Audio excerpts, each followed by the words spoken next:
हामीले नेपाली तथा अरू इन्टरनेशनल स्टुडेन्टहरूलाई अस्ट्रेलियामा विभिन्न किसिमका समस्याहरू एकाडेमिक अथवा अरू पनि धेरै किसिमका समस्याहरूलाई सल्भ गर्नको लागि हेल्प गर्न भनेर हामीले दुईवटा संस्था इस्टाब्लिश गरेका छौं र एउटा भनेको इन्टरलेस स्टडिज। यसले चाहिँ विद्यार्थीहरूलाई अस्ट्रेलियामा पढ्न जानको लागि आवश्यक पर्ने सहयोगहरू हैन, कसरी जाने, कसरी पढ्ने, अस्ट्रेलियामा पढ्न कस्तो हुन्छ, अस्ट्रेलियाको इक्जाम कस्तो हुन्छ, अस्ट्रेलियाका टिचरहरू कस्ता हुन्छन्, अस्ट्रेलियाको क्लास कस्तो हुन्छ, अस्ट्रेलियामा पढाइ कसरी हुन्छ, यो सबै कुराहरू र पढिसकेपछि जब पाउने अपर्च्युनिटी कस्तो हुन्छ, पढ्दा पढ्दै कसरी आफू फर्दर करियर डेभलप गर्न के गर्नुपर्छ, त्यस्ता धेरै कुराहरू चाहिँ हामी विद्यार्थीहरूलाई सहयोग गर्ने हिसाबले सुरु गरेको फर प्रफिट इन्टरलेस स्टडिज। र अर्को भनेको द ओपन अस्ट्रेलिया फाउन्डेसन भनेको चाहिँ यति धेरै विद्यार्थीहरूलाई विभिन्न किसिमका समस्याहरू पर्ने गरेका छन्, एकाडेमिक मात्र नभएर। जस्तो धेरै कति विद्यार्थीहरूलाई घरबाट टाढा बसेपछि विभिन्न किसिमका मानसिक टेन्सनहरू पनि हुने, साथै अरू धेरै कुराहरू जुन सामाजिक समस्याहरू भनौं, जस्तो बस्नलाई गाह्रो हुने अथवा विभिन्न इस्युहरूलाई सल्भ गर्नको लागि भनेर हामीले नट फर प्रफिट, नाफा नकमाउने उद्देश्यले अर्को एउटा संस्था पनि हामीले सुरु गर्यौं। हाम्रो यही फर्स्ट एजुकेसन कन्सल्टेन्सीबाट नै हामीले विद्यार्थीहरूलाई सबै कुरामा हेल्प त हामी गर्छौं, तर पनि नट फर प्रफिट मार्फत अरू धेरै इन्टरनेशनल स्टुडेन्टहरू अथवा त्यहाँ अस्ट्रेलियामा पढिरहनु भएको विद्यार्थीहरूलाई सहयोग गर्ने धेरै संस्थाहरू हुनुहुन्छ, अलरेडी छन्।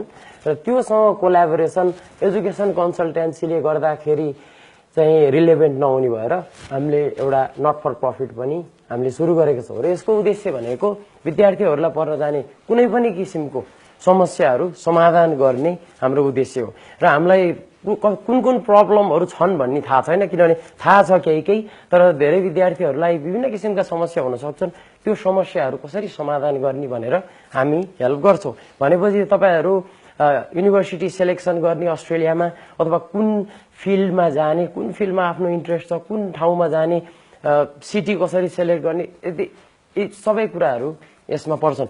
र त्यो भन्दा पनि त्यो त म भन्छु, तर अस्ट्रेलिया पढ्न तपाई जानुभन्दा अगाडि हाम्रो विचारमा यो अस्ट्रेलियाको एजुकेसन सिस्टम कसरी डेभलप भयो र अस्ट्रेलिया देश आफैमा कसरी चाहिँ डेभलप भएर आयो र आजको दिनमा इन्टरनेशनल स्टुडेन्टहरूको बीचमा किन यति धेरै पपुलर भयो र किन यति धेरै मान्छेहरू अस्ट्रेलियामा पढ्न जान्छन् भन्ने बारेमा अलिकति यो अस्ट्रेलियन एजुकेसन सिस्टमको इतिहास म तपाईहरुलाई सरसर्ती बुझाउँछु। यसले तपाईहरुलाई कस्तोबाट सुरु गरेर कहाँ पुगेको रहेछ अस्ट्रेलिया र अस्ट्रेलियाको एजुकेसन सिस्टम र कसरी चाहिँ हामीले यसबाट डिग्री मात्रै हैन यो डेभलपमेन्टलाई पनि हेरेर हामीले केही कुरा सिक्न सक्छौं कि भनेर। सो अस्ट्रेलिया तपाईहरुलाई आई थिंक धेरैलाई थाहा होला, अस्ट्रेलिया मोडर्न अस्ट्रेलिया भनौं त्यो डेभलप हुन सुरु गरेको धेरै छैन हैन, धेरै भएको छैन। र कसरी अस्ट्रेलियाले आफ्नो एकदमै दुःखको समयमा भनौं अथवा कसरी चाहिँ एकदमै सिम्पल सुरुवातबाट आज अस्ट्रेलिया कसरी यस्तो डेभलप नेसन बन्यो र आजको दिनमा लगभग टप 10 मा एजुकेसन सिस्टममा टप 10 मा पुग्न सक्यो भन्ने बारेमा अलिकति भन्छु।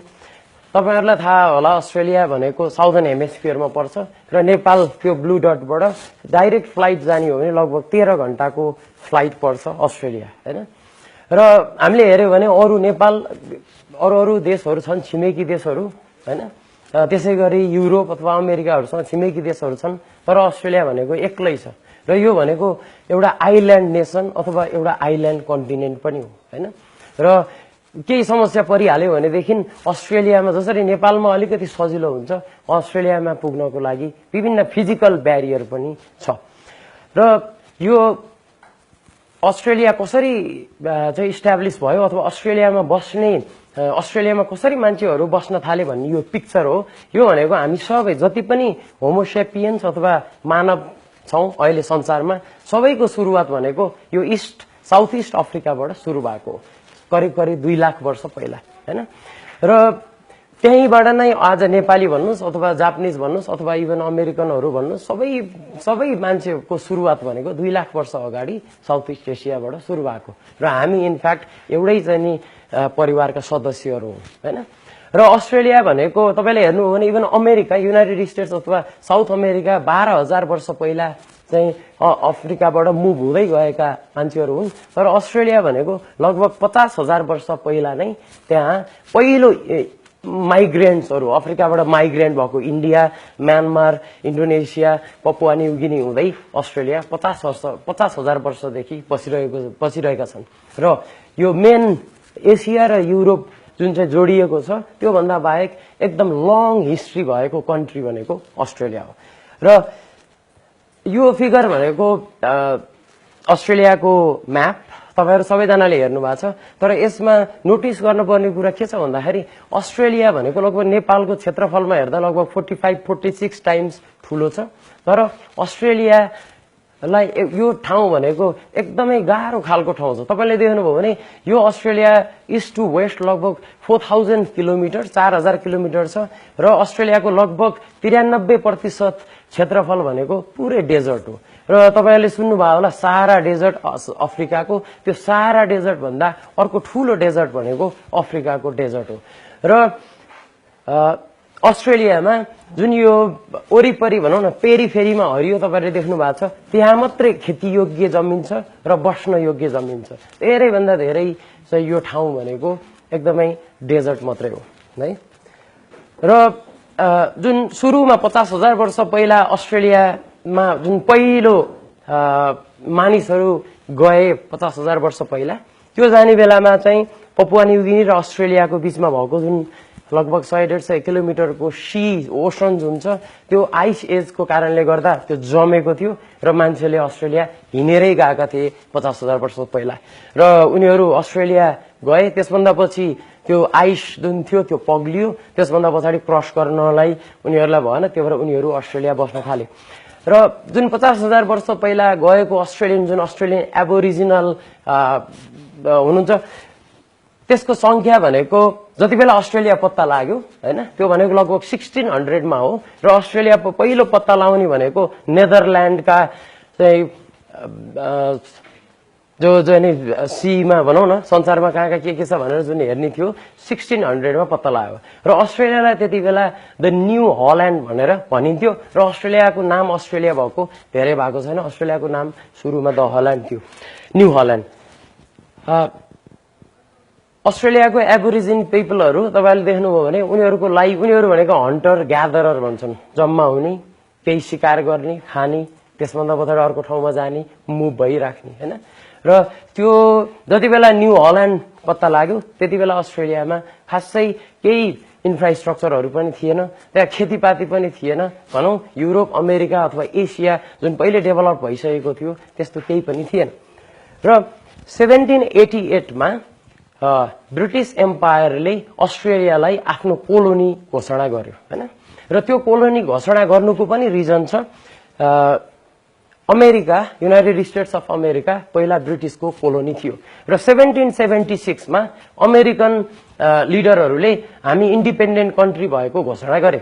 र जब चाहिँ अमेरिका ब्रिटिसको कोलोनी थियो त्यति बेला जब ब्रिटिसको जेलमा चाहिँ मान्छेहरू भरिएर बढी हुन्थ्यो, ब्रिटिसले त्यो कैदीहरू जति त्यहाँ राख्न सकिँदैन त्यसलाई अमेरिका ट्रान्सपोर्ट गर्थ्यो र अमेरिकामा लगेर जेलमा राख्थ्यो। जब अमेरिका आफै इन्डिपेन्डेन्ट भयो त्यसभन्दा पछाडि ब्रिटिसलाई अब नयाँ आफ्नो कैदीहरूलाई जेल भरिसकेपछि लाने ठाउँ खोज्दाखेरि आई थिंक अस्ट्रेलिया एउटा ठाउँ हो भनेर ब्रिटिसले कोलोनी बनायो। र यो पहिलो फर्स्ट फ्लिट भनिन्छ। ब्रिटिसहरूले केही कैदीहरू लगभग यो पहिलो चाहिँ नि अस्ट्रेलियामा सेटल हुने गरी आएको माइग्रेन्ट भनेको 1788, यो भनेको लगभग 230 वर्ष पहिला लगभग 1420 जना मान्छे इन टोटल 11 वटा शिपमा हैन, र 6 वटामा पुरै चाहिँ कैदीहरू अनि अरु 2टा त्यसलाई सपोर्ट र चाहिँ केही सप्लाईहरू बोकेर, सप्लाई भनेको केही कुखुरा, केही बाख्रा, केही चाहिँ नि एग्रिकल्चरको लागि चाहिने बिउ बिजनहरू लिएर चाहिँ सिडनी, आजको दिनमा सिडनी त्यो ठाउँमा आए र त्यो आउँदा आउँदै त्यो त्यो त्यो आउनको लागि 8 महिना र 14 दिन लागेको थियो लन्डन अथवा भनौँ न इङ्ल्यान्डबाट आउँदाखेरि र आउँदा आउँदै लगभग 25-30 जना मान्छेहरू त्यही आउँदा आउँदै मरिसकेका थिए। भन्ना मतलब धेरैजना रोगी पनि भएका थिए र त्यति टाढाबाट त्यति लङ डिस्टेन्सबाट अस्ट्रेलिया आए। त्यहाँ आएपछि उनीहरूलाई थाहा पनि थिएन त्यहाँको माटो कस्तो छ, त्यहाँ के फल्छ, त्यहाँ कस्तो खालको स्ट्रक्चर बनाउने, त्यहाँको पानी कस्तो छ, केही पनि थाहा थिएन। त्यो भएको भएर जब जाने 1800मा अस्ट्रेलिया सुरु भयो उनीहरूको जीवन एकदमै कष्टकर थियो। आएर माटो उनीहरूले देखेको भन्दा फरक थियो, के उब्जाउने के पनि थाहा थिएन। त्यो भएको भएर अस्ट्रेलियाको त्यो 1800 को समय भनेको धेरै गाह्रो थियो। पहिलो फर्स्ट फ्लिट 1788 मा आयो र अर्को सिप भनौँ न यदि केही सपोर्टहरू चाहियो भने अर्को सिप आउनको लागि अर्को 8 महिना लाग्थ्यो। त्यसो भएको कारणले गर्दाखेरि अस्ट्रेलियनहरूले हामी आफै सफिसिएन्ट हुनुपर्छ, हामी आफैले हाम्रो भविष्य बनाउनु पर्छ र हामीलाई जे कुराहरू चाहिन्छ हामी आफैले डेभलप गर्नुपर्छ भनेर आजको अस्ट्रेलिया त्यहाँबाट सुरु भयो। र तपाईहरुले देख्नुहुन्छ लाइफ भनेको त्यति बेला गाह्रो थियो, मलाई लाग्छ नेपालको भन्दा पनि। र यस्तै गाह्रो संघर्षहरूसँग जुझ्दै आफू इन्डिपेन्डेन्ट हुने र टाढा भए पनि आफ्नो आइडेन्टिटी बनाउने जुन एउटा जोशले अस्ट्रेलिया अगाडि बढेको थियो। 1923 मा हार्बर ब्रिज तपाईहरुले देख्नुहुन्छ अस्ट्रेलिया भनेपछि, र 1957 मा सिडनीको ओपेरा हाउस डेभलप भयो। र 1800 भनौँ न यता एकदमै डिफिकल्ट सुरुवातबाट डेभलप भएको यो ब्रिस्बेन हो। म यहाँ बस्छु र ब्रिस्बेन पहिला चाहिँ यस्तो थियो, अझ यो त धेरै 1883 भनेको अझै धेरै समयपछि हो। आजको दिनमा यस्तो छ, यो सिडनी हो हैन। तपाईहरुलाई मैले यो किन देखाउन खोजेको भन्दा when you go to Australia to study, I think you better look at it and how this country has come a long way in such a hard path. यो एकदमै धेरै इम्पोर्टेन्ट छ। र यो एडिलेड, यो होबार्ट तास्मानिया, र यो Perth, र यो Australian capital territory Australia Canberra, र यो गोल्ड कोस्ट, र यो डार्विन। त्यस्तो हम्बल बिगिनिङबाट सुरु भएको अस्ट्रेलिया आजको दिनमा अस्ट्रेलिया भनेको 14th largest economy in the world भनेपछि, र यसको जीडीपी अहिले 55,707 लगभग त्यति जीडीपी पर क्यापिटा छ। र अस्ट्रेलिया भनेको युरोप र अमेरिकाको तुलनामा भन्दा पनि अझै त्यो भन्दा पनि बेटर क्वालिटी अफ लाइफ भएको क्वान्टिटीमा पर्दछ। र अस्ट्रेलियामा हेल्थ गभर्नमेन्ट फन्डेड छ र एजुकेसन पनि गभर्नमेन्टले फन्ड गर्छ। र स्विजरल्यान्ड पछि अस्ट्रेलिया नै हो richest people in the world, धेरै धनी मान्छेहरू। र अस्ट्रेलिया त्यस्तो हार्डसिपबाट आजको दिनमा जुन अस्ट्रेलिया वर्ल्डको चाहिँ third popular destination for international student र आजको दिनमा यसरी डेभलप हुनु र आजको ठाउँमा पुग्नु भनेको उनीहरूको एजुकेसन सिस्टमकै कारणले गर्दा हो। र जति बेला उनीहरू चाहिँ अस्ट्रेलियामा आए सुरुमा त्यति बेला उनीहरूको पढाइ भनेको कसरी एग्रिकल्चर डेभलप गर्ने, कसरी आफूलाई चाहिँ बाँच्न चाहिने कुराहरू डेभलप गर्ने भन्ने खालको थियो। र उनीहरूको फोकस भनेको स्किल डेभलप गर्ने, कसरी अन्न उब्जाउने, कसरी चाहिँ सिपहरूलाई चाहिँ के अरे चराउने खालका थिए। र त्यही एजुकेसन सिस्टम त्यो विभिन्न चेन्ज भयो एजुकेसन सिस्टम 1788 बाट आजसम्ममा। तर त्यही एजुकेसन सिस्टमको थ्रुबाट स्किलहरू डेभलप गर्दै अस्ट्रेलिया आज यो भयो। र तपाईहरु धेरै हायर एजुकेसनको लागि अस्ट्रेलिया अफकोर्स जान चाहनुहुन्छ। र अस्ट्रेलियाले 1788 बाट 1850 सम्म युनिभर्सिटीमा पढ्ने भन्दा पनि हामीलाई खानको लागि चाहिने र हामीलाई चाहिँ हामी सस्टेन हुनको लागि चाहिने कुरामा फोकस भयो। र 1850 पछि अब हायर एजुकेसन पनि हामीलाई चाहिन्छ, किनभने इकोनोमी अथवा डेभलपमेन्टमा हायर एजुकेसनको पनि इम्पोर्टेन्ट छ भनेर 1850 मा युनिभर्सिटी अफ सिडनी सुरु भयो। कम्पेरेटिभली जस्तो सबैभन्दा पुरानो युनिभर्सिटी युरोपमा भनेको युनिभर्सिटी अफ बोलोना लगभग 900 समथिङमा, र अक्सफोर्ड, क्याम्ब्रिज र युनिभर्सिटी अफ प्यारिस भनेको लगभग 1000 AD मा सुरु भइसकेको थियो। र अस्ट्रेलिया हायर एजुकेसनको स्थापना भनौँ न सुरु गरेको भनेको लगभग 800-900 वर्ष पछाडि हो compare to those European countries. र 1850 मा युनिभर्सिटी अफ सिडनी, 1853 मा मेलबर्न, त्यसै गरी युनिभर्सिटी अफ एडिलेड, ताजमानिया, क्वीन्सल्यान्ड र वेस्टर्न अस्ट्रेलिया सुरु भयो। र अस्ट्रेलियाको 6 वटा स्टेट छ। यो 1911 सम्म अस्ट्रेलियाको हरेक स्टेटमा एउटा एउटा युनिभर्सिटी डेभलप भयो र अस्ट्रेलियाले हायर एजुकेसन चाहिँ सुरु भयो। र यो भनेको युनिभर्सिटी अफ सिडनी इस्टाब्लिस हुने बेलामा र आजको बेलामा यो युनिभर्सिटी अफ मेलबर्न, यो युनिभर्सिटी अफ क्वीन्सल्यान्ड जहाँ मैले पिएचडी गर्दै थिएँ र अझै पनि म त्यहाँ रिसर्च गर्दछु, र यो युनिभर्सिटी अफ एडिलेड। र त्यसरी 1850 मा सुरु गरेको अस्ट्रेलियाको जुन एजुकेसन सिस्टमको डेभलपमेन्ट आजको दिनमा अस्ट्रेलिया भनेको 3rd पपुलर डेस्टिनेसन हो इन्टरनेसनल स्टुडेन्टको लागि। आजको दिनमा तपाईहरुले कम्पेयर गर्न सक्नुहुन्छ अमेरिका जसको पपुलेसन भनेको 330 मिलियन छ र होल युरोप जसको पपुलेसन भनेको 500 मिलियन छ। उनीहरुलाई कोल्याबोरेसन गर्न सजिलो छ, उनीहरुलाई एउटा युनिभर्सिटी एउटा देशबाट अर्कोमा जान सजिलो छ। तर अस्ट्रेलिया टाढा छ, डिफिकल्ट छ, तर पनि उनीहरुले मेहनतका साथ आजको दिनमा 3rd popular international student destination भएका छन्। र लगभग सधैँ होइन, लगभग 5-6 वटा अस्ट्रेलियन युनिभर्सिटीहरू हरेक वर्ष टप 100 युनिभर्सिटीमा पर्ने गर्दछन्।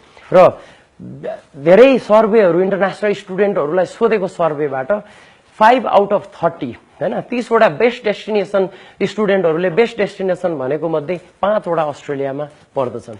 र प्रत्येक वर्ष अस्ट्रेलियन गभर्नमेन्टले धेरै इन्टरनेसनल स्टुडेन्टहरूलाई विभिन्न किसिमका स्कलरशिपहरू पनि दिने गरेको छ। र ओभरअलमा हेर्नु पर्दा अस्ट्रेलियन युनिभर्सिटीको र्याङ्किङ भनेको आजको भनौँ न यो लगभग सधैँभरि 10 नम्बरमा पर्न आउँछ। जर्मनी र न्युजिल्यान्ड तथा जापान भन्दा पनि अस्ट्रेलियन युनिभर्सिटीहरूको जुन र्याङ्किङ छ त्यो हाई छ। र अस्ट्रेलियन युनिभर्सिटीहरूमा लगभग 22,000 वटा कोर्स र 1100 इन्स्टिट्युसनहरू छन् जसले स्टुडेन्टहरूलाई हायर एजुकेसन सिस्टम प्रोभाइड गर्दछन्। र यो फिगरमा देखाएको छ लगभग सबै पार्ट वर्ल्डको सबै पार्टमा अस्ट्रेलियाबाट ग्रेजुएट भएका स्टुडेन्टहरू काम गर्छन्। लगभग 2.5 मिलियन लगभग 25 लाख विद्यार्थीहरू अस्ट्रेलियन युनिभर्सिटीहरूमा पढेर संसारभरि छरिएर काम गरिरहेका छन्। सो तपाईहरुले यसबाट के भन्दाखेरि तपाईहरु जब अस्ट्रेलिया जानुहुन्छ अस्ट्रेलिया मात्रै तपाईहरुको डेस्टिनेसन होइन, नेपाल मात्र तपाईहरुको डेस्टिनेसन होइन। You need to be ready about working anywhere in the world. र अस्ट्रेलियन एजुकेसन सिस्टमले प्रोड्युस गरेको रिजल्ट भनेको 15 वटा नोबेल प्राइज अस्ट्रेलियन रिसर्चरहरूले पाएका छन् अहिलेसम्म। र अस्ट्रेलिया भनेको one of the best research result produce गर्ने कन्ट्रीमा पर्दछ। र पछि नै सुरु गरेको भए पनि अस्ट्रेलियाले पेनिसिलिन यो भनेको एन्टिबायोटिक हामीहरूले युज गर्छौं, यो अस्ट्रेलियाको इन्भेन्सन हो। र आइभीएफ अल्ट्रासाउन्ड अस्ट्रेलियामा सुरु गरेको हो। र हामी सबैले युज गर्ने वाइफाई पनि अस्ट्रेलियामै डेभलप भएको हो। र त्यसै गरी बायोनिक इयर र क्यान्सरको भ्याक्सिन जुन अहिले प्रत्येक प्लेनमा हुन्छ, ब्ल्याक बक्स भन्छ हैन, प्लेनको चाहिँ डेटा रेकर्ड गर्ने त्यो सिस्टम पनि अस्ट्रेलियन इन्भेन्सन हो। र यो लगायत यो त फ्यू इक्जाम्पल मात्रै हो। प्रत्येक वर्ष अस्ट्रेलियाले आफूले चाहिँ विभिन्न क्षेत्रमा धेरैवटा नयाँ इन्भेन्सनहरू र नयाँ रिसर्चहरू गरिरहेको छ। र Australia they feel proud 1 billion संसारका मान्छेहरूले प्रत्येक दिन हाम्रो अस्ट्रेलियाले डेभलप गरेको इन्भेन्सन अथवा इनोभेसनमा चाहिँ भर परेका छन् भनेर। र यो फिगर भनेको तपाईहरुले देख्नुभयो अस्ट्रेलियाको। र यो डटहरू जहाँ छ त्यहाँ अस्ट्रेलियन युनिभर्सिटीहरू अथवा अस्ट्रेलियन कलेजेसहरू यो ठाउँमा छन् हैन, लगभग पेरिफेरीमा। र most of them are in south east coast of Australia. यो लाइनमा पर्छन्। जस्तो देख्नुहोस् यो सिडनी, यो मेलबर्न र त्यहाँ ब्रिस्बेन। सो यो एरियामा छन् धेरै जस्ता युनिभर्सिटीहरू। र आजको दिनमा अस्ट्रेलियामा 43 वटा युनिभर्सिटीहरू छन् र लगभग 5,000 वटा अरू हायर एजुकेसनका अथवा ट्रेनिङ प्रोभाइड गर्ने इन्स्टिट्युसनहरू अस्ट्रेलियामा छन्। र एउटा कुरा यो फिगर मैले यहाँ किन राखेको भन्दाखेरि हायर एजुकेसनको भ्यालु के छ संसारमा आई मिन धेरै हामीलाई थाहा पनि छैन हायर एजुकेसनको रिटर्न कस्तो हुन्छ भनेर र यो भनेको युएस सेन्सस ब्युरोले देखाएको हो तपाईहरु हेर्न सक्नुहुन्छ यदि तपाईहरुसँग यो युएस को डेटा हो र यो सबै देशहरुमा चाहिँ यसको लगभग चाहिँ डेटा लगभग सिमिलर हुन्छ तपाईले पढ्नु भएको छैन भने भनौं इन टर्म्स अफ अर्निङ तपाईको थोरै हुन्छ प्लस तपाईले डिप्लोमा अनि सम कलेजेस ब्याचलर्स र ग्रेजुएट गर्नुभयो भने तपाईको इन्कम बढ्छ र इन्कम बढ्ने मात्र हैन जब तपाई हायर एजुकेसनमा जानुहुन्छ हायर एजुकेसनको महत्व भनेको के हो भने तपाईलाई काम गर्न मन लाग्ने हैन तपाईलाई चाहिँ नयाँ नलेजहरु भइसकेपछि त्यसबाट त्यो एरियामा कस्ता कस्ता काम गर्ने भनेर यति धेरै तपाईलाई नलेजहरु आउँछ र त्यसले तपाईलाई एकदमै आफुलाई मन पर्ने खालको अथवा आफुलाई रियल इन्जोय हुने एरिया तपाईले पत्ता लगाउने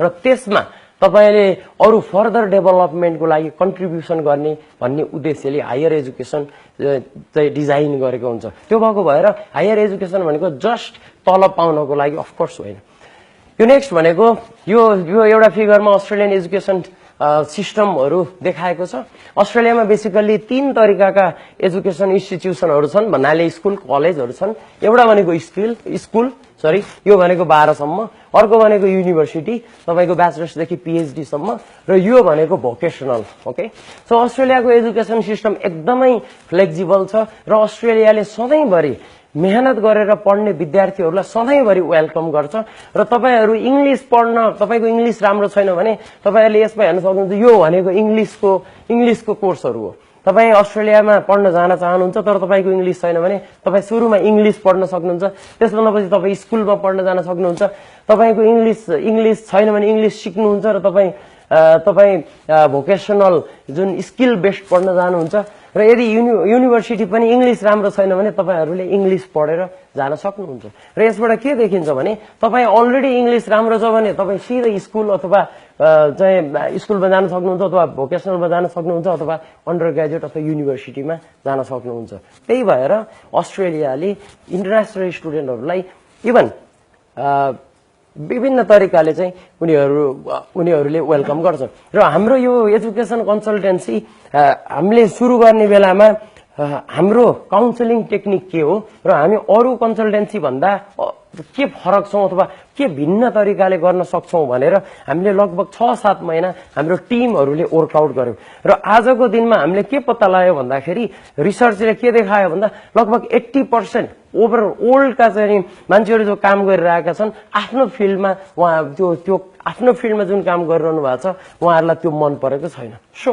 यो कति देशमा त अनइम्प्लोयड भनौं न जागिर छैन तै पनि आफुलाई चाहिँ फ्रस्ट्रेसन छ र जागिर भइकन पनि त्यसमा इंगेज भएको छैन त्यसैमा फ्रस्ट्रेसन छ त्यही भएको भएर विद्यार्थीहरुलाई कुनै युनिभर्सिटी लानु भन्दा पनि पहिला र विद्यार्थीहरुलाई कुनै करियरमा विद्यार्थीहरुलाई कुनै करियर बताउनु भन्दा पहिला हामीले त्यो विद्यार्थीहरु एउटा जब अथवा एउटा करियर मात्र नभएर उहाँहरुलाई साच्चै रमाइलो लाग्ने हैन त्यो त हामीबाट गएको विद्यार्थीहरु त्यो 80% आफ्नो काम गरेको तर त्यसमा इन्ट्रेस्ट नभएको नहोस् भनेर हामीले एउटा 5 वटा स्टेपको चाहिँ के भन्छ फुलफिलिङ करियर भन्ने डिफाइन गर्यौं र फुलफिलिङ करियर भनेको कस्तो भने तपाईलाई पैसा त्यसैमा छ तपाईलाई काम गर्दा इन्जोय हुन्छ तपाईको आफ्नो लाइफमा तपाईले कसैलाई हेल्प गरेको अथवा तपाईको पर्पज लाइफको भेटिएको छ र त्यस्तो भनेको फुलफिलिङ करियर भन्छ र हाम्रो स्टेप म क्विकली भन्छु सुरुमा हाम्रो स्टेट सुरु हुन्छ तपाईसँग बसेर विद्यार्थीहरुसँग छलफल गरेर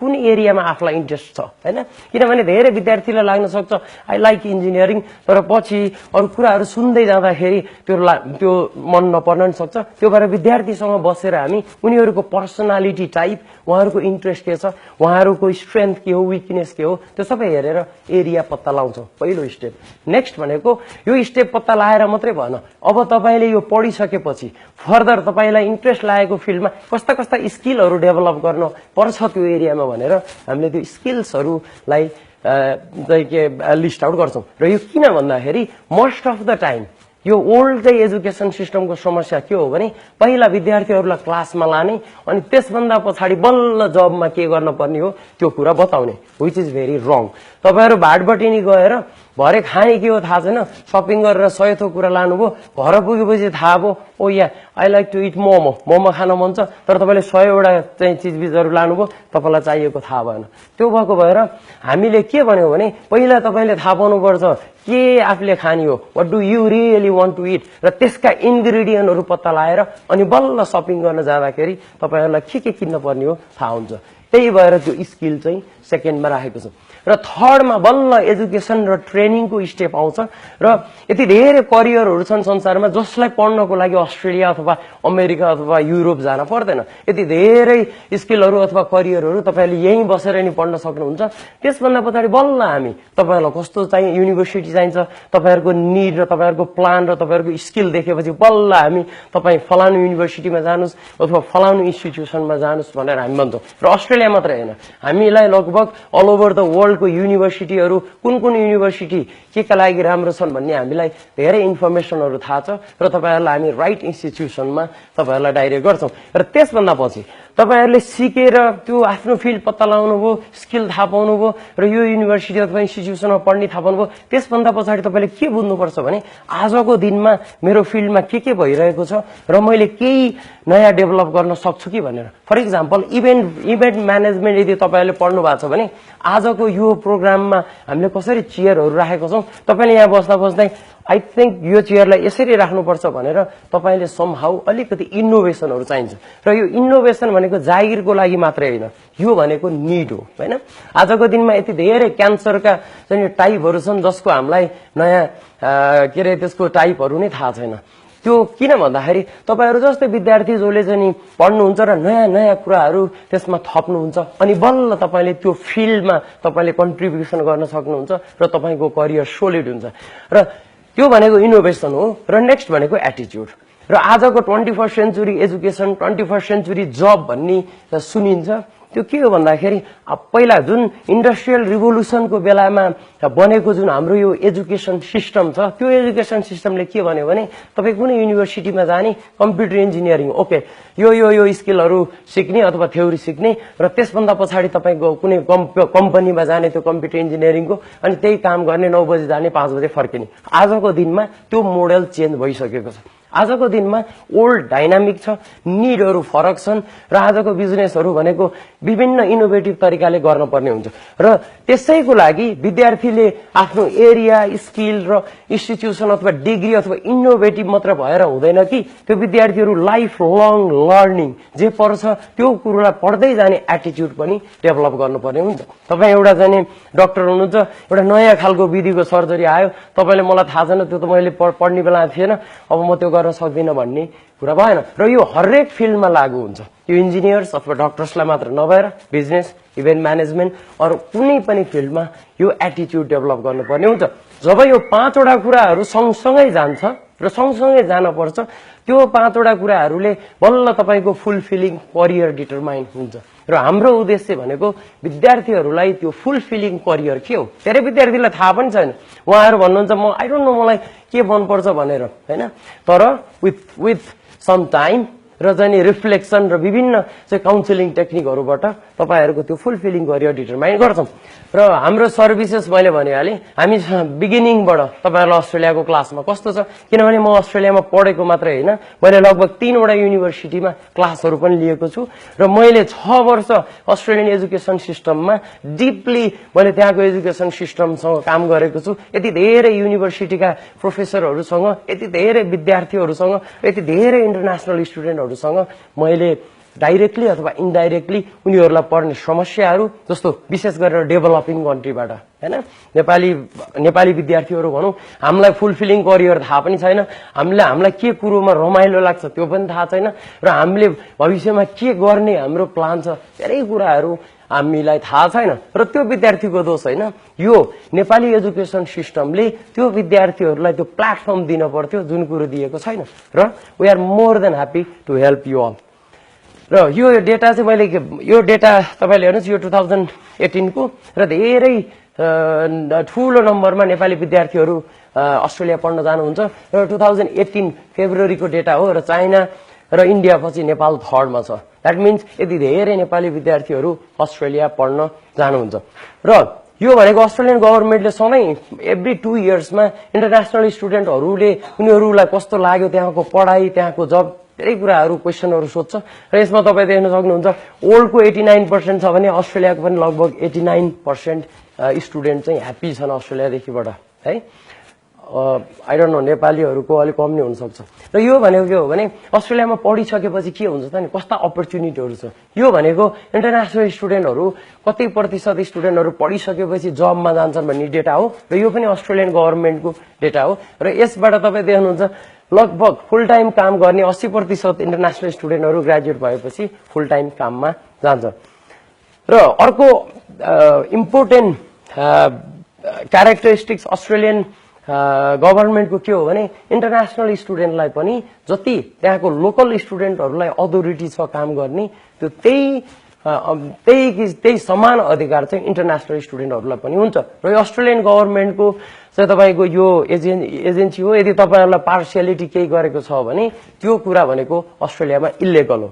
र यो भनेको अनइम्प्लोइमेन्ट रेट अस्ट्रेलियाको हैन, यो किन इम्पोर्टेन्ट छ भन्दा तपाईँहरू पढ्न जान चाहनुहुन्छ र अस्ट्रेलियामा यति धेरै अनइम्प्लोइमेन्ट संख्या धेरै कम छ, लगभग 5%। र 2022 मा अस्ट्रेलियाको अनइम्प्लोइमेन्ट रेट 5% भन्दा पनि कम हुने एक्सपेक्ट गरेको छ। सो एभ्री इयर अस्ट्रेलियामा नयाँ कम्पनीहरू, नयाँ सर्भिसहरू, नयाँ जबहरू क्रिएट हुने गर्दछन् र राम्रो पोसिबिलिटी त्यहाँ छ। र यो भनेको के हो भने 2017 मा अस्ट्रेलियाले विभिन्न सेक्टरमा कति धेरै जब प्रोड्युस गर्यो भन्ने हो। र यो फिगर धेरैवटा एभ्री फिल्डमा धेरै जब प्रत्येक वर्ष चाहिँ क्रिएट गरिरहेको हुन्छ।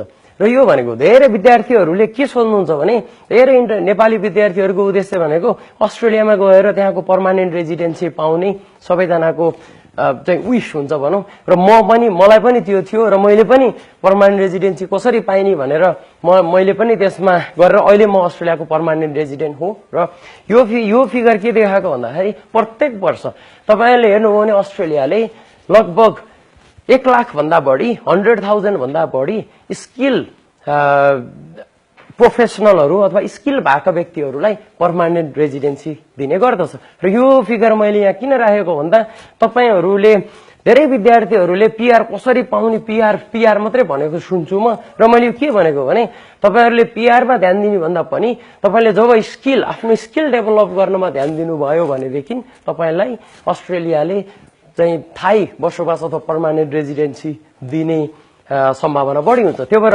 सुरुमा पर्मानेन्ट रेजिडेन्सी कसरी पाउने भन्दा पनि पर्मानेन्ट रेजिडेन्सी पाउनको लागि कस्तो स्किल मैले डेभलप गर्नुपर्छ, कस्तो किसिमको नलेज मसँग हुनुपर्छ भन्ने कुरामा तपाईँहरूको फोकस हुनुपर्छ जस्तो हामीलाई लाग्छ। र हामीहरू अफकोर्स तपाईँहरूलाई चाहिँ त्यो बारेमा हामीले हेल्प गर्न सक्छौँ। र यो भनेको के हो भने यति धेरै यो तपाईँहरू देख्नुहुन्छ जापान, इन्डिया, ब्राजिल, यति धेरै स्किल सर्टेज छ यो संसारमा हैन। हामीलाई लाग्छ कि अब जब पाइने हो कि नपाइने हो, अथवा भनौँ न बाको पालामा त जब पाइन्थ्यो, अब तिमीहरूको हाम्रो पाला त पाइँदैन क्या भन्ने छ, त्यो ट्रु होइन। यति धेरै देशहरूमा यति धेरै स्किलफुल चाहिँ काम गर्ने मान्छेहरूको खाँचो छ संसारभरि। त्यो भएको कारणले गर्दाखेरि तपाईँहरूलाई चाहिँ यति धेरै अपर्च्युनिटी छ। जस्ट तपाईँहरूले त्यो अपर्च्युनिटी कसरी ग्र्याब गर्ने र त्यो अपर्च्युनिटी पाउनको लागि कसरी आफूलाई तयार गर्ने भन्ने कुरामा तपाईँहरूको फोकस हुन सक्नुहुन्छ। र अस्ट्रेलिया अफकोर्स लाइनमा छ र धेरैभन्दा धेरै चाहिँ अस्ट्रेलियामा पनि स्किल काम गर्ने मान्छेहरूको आजको दिनमा पनि खाँचो छ, which is good news for you all. र यो फिगरमा तपाईँले देख्नुहुन्छ वर्ल्डको एभरेज आयु। यसको मतलब भने के हो भने तपाईँले अमेरिका हेर्नुभयो भने लगभग अहिलेको एभरेज मान्छेको उमेर भनेको 38 वर्ष छ हैन। त्यसै गरी रसियाको, त्यसै गरी अस्ट्रेलियाको पनि 38 वर्ष छ। र तपाईँले हेर्नुभयो भने युरोप, यी डेभलप्ड कन्ट्रीहरू हुन्छन् जस्तो युरोप अथवा अमेरिका एन्ड क्यानाडा र Russia, even China, Japan and Australia भनेको अलि बुढो भइसकेको कन्ट्री भनौँ होइन। एभरेज मान्छेहरू भनेको अलि बढी उमेर भइसकेका छन्। र नेपालको तपाईँले हेर्नुहुन्छ भने जम्मा 22.9 हो। त्यो भएको कारणले गर्दा हाम्रो देश भनेको एकदमै यङ मान्छेहरूले भरिएको छ हैन। र नेपाली युथहरू जति पनि हुनुहुन्छ उहाँहरूले आफ्नो आजको वर्ल्डलाई चाहिने स्किलहरू तपाईहरुले डेभलप गर्नुभयो भने तपाईहरुको अपर्च्युनिटी भनेको अल ओभर द वर्ल्ड हो। र पर्सनल्ली मलाई यो बोर्डर भन्ने एकचिम्टी मन पर्दैन, तर पनि बोर्डरहरु बनाएको छ अफकोर्स द्याट्स व्हाई यो पृथ्वीलाई धेरैवटा यसरी भागमा डिभाइड गरेको छ। इनफ्याक्ट यो एउटै हो, तर पनि तपाईहरुलाई कुनै पनि डेभलप्ड कन्ट्री अथवा इभन डेभलपिङ कन्ट्रीहरुमा पनि तपाईहरु आफ्नो आफ्नो के भन्छ करियर बनाउन सक्नुहुन्छ। त्यो भएको भएर यो फिगरले पनि के देखाउँछ भन्दा तपाईहरुको फ्युचर ब्राइट छ। र नेक्स्ट अस्ट्रेलिया गइसकेपछि धेरै मान्छेहरूले भन्नुहुन्छ अस्ट्रेलिया विद्यार्थी गइसकेपछि कि पढ्ने कि कमाउने मात्रै ध्यान हुन्छ भनेर। अस्ट्रेलिया भनेको ठूलो देश हो र अस्ट्रेलियामा यति धेरै युनिक खालका चाहिँ त्यसका आफ्नै युनिक खालका चीजहरु छन् जुन तपाईहरुले इन्जोय गर्न सक्नुहुन्छ। र मेरो सल्लाह भनेको पढ्ने मात्र होइन, कमाउने मात्र होइन, you have to enjoy your life र तपाईहरुको हरेक दिन रमाइलो गरी मान्नुपर्छ। र यो भनेको मैले भने अस्ट्रेलियाको होल डेजर्ट र यो रातो जुन जुन बालुवा छ अस्ट्रेलियाको जुन बीचतिरको चाहिँ डेजर्ट र त्यो फिगर हो।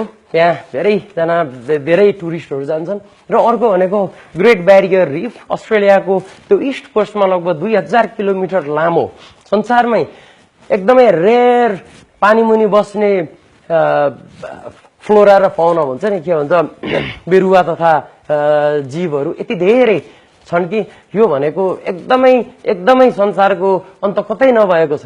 र यो भनेको ग्रेट ओसन रोड, भिक्टोरिया मेलबर्नबाट एडिलेड जाने जुन सी को वरिपरि हुँदै जाने रोड छ, त्यो भनेको संसारको सबैभन्दा ब्युटिफुल ओसनको साइडबाट जाने चाहिँ रोड हो। र चाहिँ र प्लस यो ताजमानियाको विल्डरनेस, यो त 3-4 वटा मात्रै हो। यति धेरै अस्ट्रेलियाका युनिक क्यारेक्टरिस्टिक्सहरु यति धेरै छन् जुन तपाईहरुले त्यो पनि इन्जोय गर्नुपर्छ। अस्ट्रेलिया गएर पढ्ने मात्रै कमाउने मात्रै होइन। र तपाईहरुलाई फर्दर पढ्नलाई, काम गर्नलाई, करियर डेभलप गर्नलाई, युनिभर्सिटी सिलेक्सन गर्नलाई अथवा एनी कुनै पनि किसिमका समस्याहरू तपाईहरुसँग छ, तपाईहरुको साथी अथवा रिलेटिभ्स अथवा कोही पनि हुनुहुन्छ तपाईहरुसँग छ भनेदेखि तपाईहरु हामीलाई कन्ट्याक्ट गर्न सक्नुहुन्छ। हामी तपाईहरुलाई सहयोग गर्ने भनेरै आएको हो र तपाईहरु हामीसँग आएर तपाईको करियर जुन दिन बन्छ, तपाईको आफ्नो करियर पाथमा लाग्नुहुन्छ, हामीलाई धेरै धेरै चाहिँ हामीलाई खुसी मिल्छ।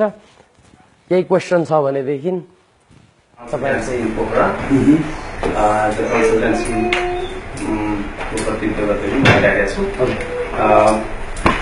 खास गरी धेरै कुराहरू इन्फर्मेसन दिनुभयो, थ्याङ्क यू भेरी मच। अझै धेरै कुराहरू क्वेसन त एकदम धेरै छ।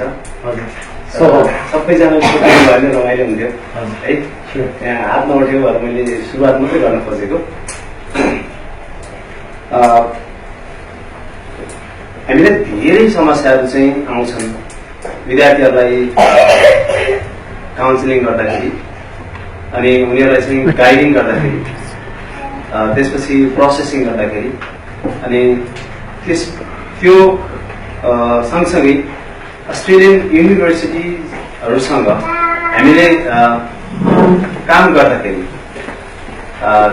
सर्वप्रथम ठ्याक्कै जान्न खोजेको कुरा चाहिँ के भने हामीले अस्ट्रेलियन युनिभर्सिटिजहरूसँग कसरी कोअर्डिनेसन गर्न सक्छौँ। जस्तो I am a growing consultant take for example, जस्तो अब मैले विद्यार्थीहरूलाई चाहिँ काउन्सिलिङ गर्नुपर्ने छ, उनीहरूलाई कुनै युनिभर्सिटीमा पठाउनु पर्नेछ, मैले कसरी युनिभर्सिटीसँग कन्सल्ट गर्न सक्छु, अनि उहाँसँग मैले एजेन्सी कसरी लिन सक्छु, त्यसको प्रोसिजर र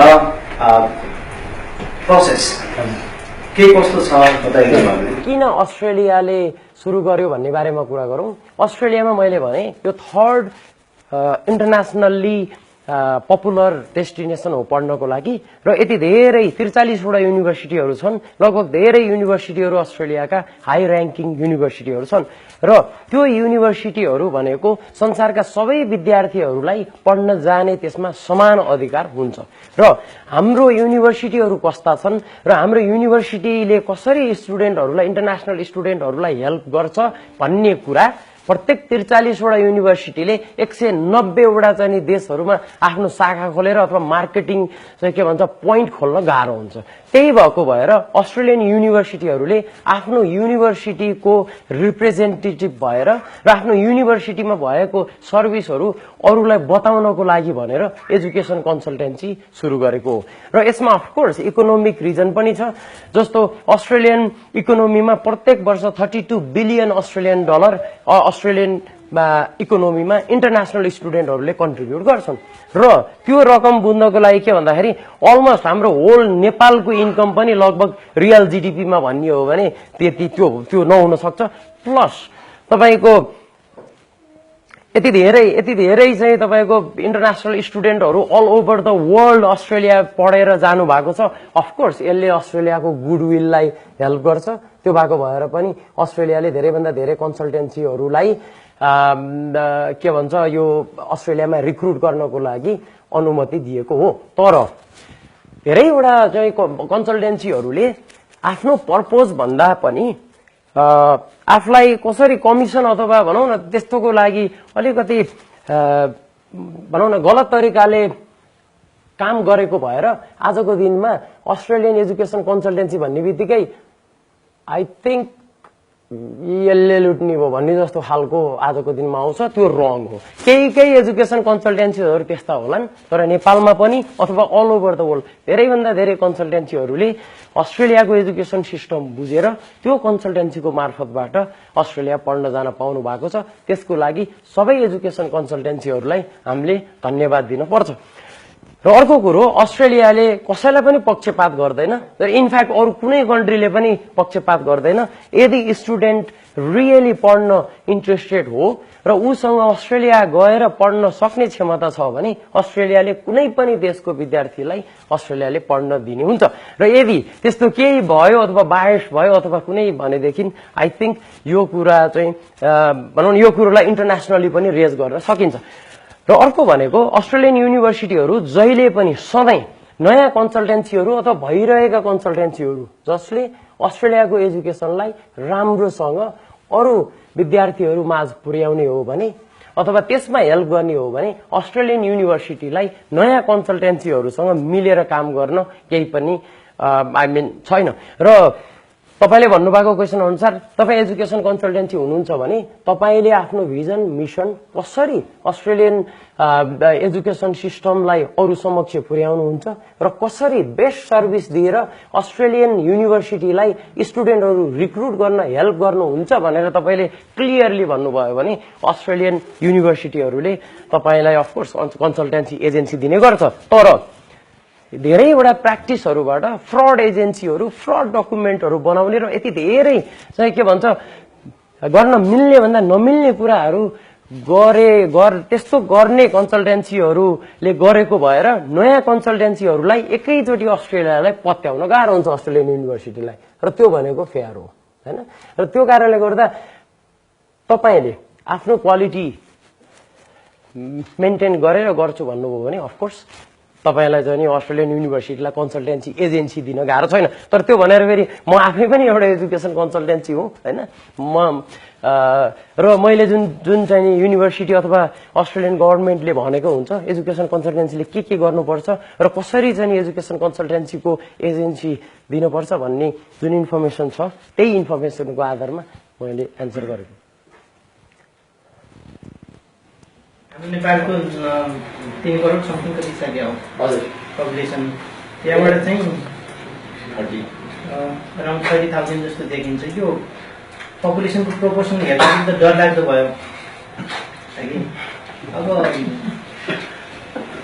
यहाँबाट कस्तो किन यो बाध्यता हामीले किन यो यस्तो बाध्यता चाहिँ खास किन, जस्तो अब हामी लगभग +2 बाट बाहिर जाने हो भने 4 वर्ष ब्याचलर पढ्नु पर्यो प्लस ग्रेजुएसनको लागि अर्को 2 वर्ष समथिङ लाग्यो। ब्याचलर पछि जाने हो भने पनि 2 वर्ष ग्रेजुएसनको लागि लगभग कम्प्लिट जस्तो लाग्यो। गर्दाखेरि त त्यो यङ मेल त यहाँको पैसा लिएर उहाँ इन्भेस्ट गरेर पढ्दाखेरि नर्मली अस्ट्रेलियामा 100 कति कम्पनी पाउँछ भन्छ। त्यो हेर्दाखेरि हाम्रो यो के छ, यो बाध्यतालाई अलिक कम गर्नलाई हामीले एजुकेसनलाई सबै उतातिर मात्रै फेस गर्नु भन्दा उताको सिस्टमलाई हामी यता ब्याक सिस्टम नै ब्याक ल्याउन तपाईँ जस्तो जसरी कन्सल्टेन्सी मार्फत विभिन्न प्लेटफर्म मार्फत काम गरिराख्नु भएको छ हामीले अलिक फरक दृष्टिकोणबाट पनि हेर्ने हो कि एक्ज्याक्टली अब यो यताबाट उता मात्रै हेरिराख्ने हामीले हजुर। उताबाट यता पनि हेर्ने। आज एकजना सरले भन्नुभएको थियो हजुर उहाँ सिङ्गापुर कि कहाँ कुन एउटा स्कुल कलेजमा प्रिन्सिपल भएर लामो समय काम गर्नुभयो। आज मात्रै म चाहिँ छोडेर स्वदेश आउँदैछु भनेर चाहिँ फेसबुकमा स्ट्याटस राख्नु भएको थियो। मैले हजुर वेलकम टु होमल्यान्ड सर भनेर कमेन्ट गरेँ। हजुर तर नमजा चाहिँ कहाँनिर छ भने उहाँको दुवैजना छोराहरू चाहिँ विदेशमै पढ्नुहुन्छ। एउटा युके कता स्कलरसिप समथिङ केहीमा पढ्नुहुन्छ, अर्को पनि भाइ चाहिँ बाहिरै पढ्नुहुन्छ।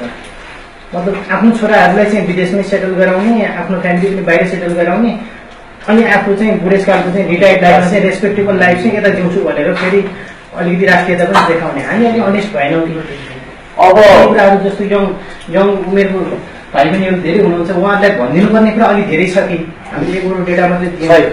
होइन एकदमै सही कुरा भन्नु। एउटा कुरा के हो, एउटा कुरा हामीले के बुझौँ भन्दाखेरि तपाईँलाई मैले भने तपाईँ म अथवा अस्ट्रेलियाको मान्छे अथवा जापान अथवा इभन साउथ अमेरिकाको मान्छे पनि हामी एउटै फ्यामिलीबाट सुरु भएको है। र तपाईँको अस्ट्रेलियन एबोरिजिन भनिन्छ आदिवासी अथवा सधैँ बसिरहेका उनीहरू पनि 50,000 वर्ष पहिला गएका हुन् होइन। र एउटा नर्मल कुरा चाहिँ के हो भने अपर्च्युनिटी भएको ठाउँमा जाने भनेको यो यो यो केस संसारमा सबैको। र तपाईँलाई डेटै भनौँ चाइनाबाट 173,000 त अस्ट्रेलिया आउने मात्रै हुन्। तपाईँले प्रत्येक कन्ट्री हेर्नुहोस्, फ्रान्स हेर्नुहोस्, अमेरिका हेर्नुहोस्, जापान जाने हेर्नुहोस्, इभन कोरिया जाने हेर्नुहोस्, यति धेरै विद्यार्थीहरू जान्छन्। र यो भनेको एउटा सिम्पल, म आफै पनि एउटा इक्जाम्पल हो। मलाई लगभग मैले थाहा पाएदेखिबाट म विदेश जाने भन्ने मेरो प्लान थियो। र मैले ब्याचलर्स डिग्री कम्प्युटर इन्जिनियरिङ गर्ने बेलामा कम्प्युटर इन्जिनियरिङ सक्नुभन्दा पहिले मैले टोफल दिएर पुरै रेडी भएर बसेको थिएँ र मेरो यो देशमा बस्ने प्लान थिएन। अनेस्टली भन्नुपर्दा त्यो आजभन्दा 2005 भनेपछि लगभग 18 वर्ष अगाडि त्यो भनेको के हो भने बेटर अपर्च्युनिटी पाउनको लागि मान्छेहरू जान्छन्। जस्तो धितालबाट पोखरा आउनुहुन्छ अथवा लमजुङबाट पोखरा आउनुहुन्छ, मेरो फ्यामिली सिन्धुपाल्चोकबाट काठमाडौँ आयो, यो भनेको एउटा नर्मल कुरा हो। र यो कुरोलाई नर्मल मान्नुपर्छ। र अस्ट्रेलियाबाट पनि प्रत्येक वर्ष 20,000 देखि 30,000 चाहिँ तपाईँको स्किल माइग्रेन्ट्सहरू अमेरिका जान्छन्। र युरोपबाट पनि यति धेरै चाहिँ तपाईँको अस्ट्रेलियातिर आउँछन्। र यो संसारमा जाने स्टुडेन्टहरू मोबिलिटी बढी छ। र डेटा भन्नुपर्दाखेरि 1990मा लगभग 1 मिलियन स्टुडेन्टहरू इन्टरनेसनली मुभ भयो भने आजको दिनमा लगभग 5 मिलियन स्टुडेन्टहरू चाहिँ तपाईँको यता र उता पढ्न गइरहेछन्। त्यो भएको भएर यो चाहिँ तपाईँको के भने यो ब्रेन ड्रेन होइन, यो ब्रेन गेन हो होइन। म अस्ट्रेलिया गएँ, म यहीँ बसिरहेको भएदेखि आई थिङ्क मलाई यो यति धेरै कुराहरू थाहा हुन्थेन होला। र मैले थाहा पाएँ र मैले तपाईँहरूलाई सेयर गरेँ। त्यसै गरेर जुन अस्ट्रेलिया पढ्न जानु भएको छ यो 30,000 को नम्बरमा आई थिङ्क म के भन्छु भन्दाखेरि इट्स भेरी गुड। यो त तपाईँको देशको लागि पनि राम्रो हो। 30,000 विद्यार्थीले गएर त्यहाँ गएर राम्रोसँग पढे भनेदेखि होइन, तिनीहरूले 1,000 पठायो भने सिम्पल भन्नुपर्दा 80,000 हुन्छ। र मैले यहाँ बसेर मेरो बाले भनेको जस्तो त्यो हाई स्कुलमा मास्टर बन्या हो भनेदेखि मैले आज बाला महिनामा जति पठाउँछु त्योभन्दा धेरै मैले पठाउन सक्छु। र यो कुरो चाहिँ के हो भने यो कुरो नर्मल मान्ने एउटा कुरा। र तपाईँले भन्नुभयो राष्ट्रियता देखाउनलाई, त्यो त के हो भन्दाखेरि सबैजनाले हेऱ्यौँ भने हामी कतै न कतै अपर्च्युनिटीतिर जान्छौँ। तपाईँहरू चाहिँ नि यदि बिन्देवासीतिर हुनुहुन्छ भने न्यू रोडतिर आउन खोज्नुहुन्छ, न्यू रोडतिर हो भनेदेखि अब साह्रै भयो न्यू रोडमा बस्यो, अब जाउँ पाखातिर, अब भयो अब उतै जाउँ धर्म गरेर बसौँ भन्ने पनि हुन्छ। त्यसरी तपाईँ पनि मुभ हुनुहुन्छ। र त्यसै कारणले गर्दा धेरै नेपालीहरूले तिमीहरू बाहिर गयौ अनि त्यहाँबाट गएर चाहिँ अहिले बुढो भइसकेपछि आयो, अथवा कतिजनाले त मलाई पनि भन्नुभएको छ कि तिमीहरूले भएको र गयौँ भनेदेखि साइन्टिफिकल्ली प्रुभ भइसकेको छ 2टा 12 आमाबाट सुरु भएको हामी सबै। हाम्रो गोत्र फरक भए पनि एउटै हो इनफ्याक्ट होइन। त्यो भएको कारणले गर्दाखेरि यसलाई अपर्च्युनिटीको रूपमा लिनुपर्छ। त्यो भयो। र अर्को कुरो भनेको के हो भने हामीले ध्यान दिनुपर्ने कुरो चाहिँ के हो भने धेरैजना नेपाली विद्यार्थीहरू यसरी जानु भएको छ यो नम्बरमा। उहाँहरूलाई चाहिने, उहाँहरूले सिक्न पर्ने कुरा, उहाँहरूलाई चाहिने इन्भाइरोन्मेन्ट बनेको छ कि छैन र त्यसलाई कसरी बनाउने भन्ने बारेमा अफकोर्स हामीले गर्नुपर्छ एउटा कुरा। र जति पनि यो भनेको प्रत्येक वर्ष नेपालबाट +2 सक्नेहरू भनेको लगभग 2 लाख सम्म पुगिसक्दाखेरि आई थिङ्क 15% मात्रै बाँकी हुन्छ होला। र त्यो 15% को पनि तपाईँको यो भनेको थोरै पर्सेन्टेज हो। त्यो भएको भएर चाहिँ मलाई पार्टिकुलरली भन्न पर्दाखेरि अस्ट्रेलियन एजुकेसन सिस्टममा गएर केही पनि फाइदा के अरे घाटा छैन, नेपाललाई फाइदा छ र त्यो परिवारलाई पनि फाइदा छ। सिम्पल।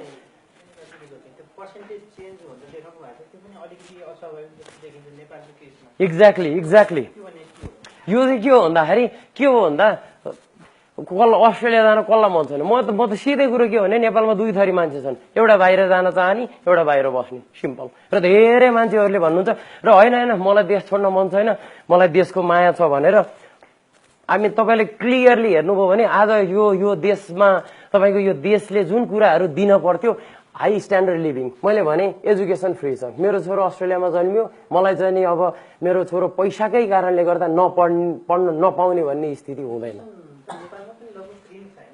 होइन, एजुकेसन त फ्री छ, तर क्वालिटी एजुकेसन चाहिँ तपाईँको नेपालमा त्यति धेरै छैन।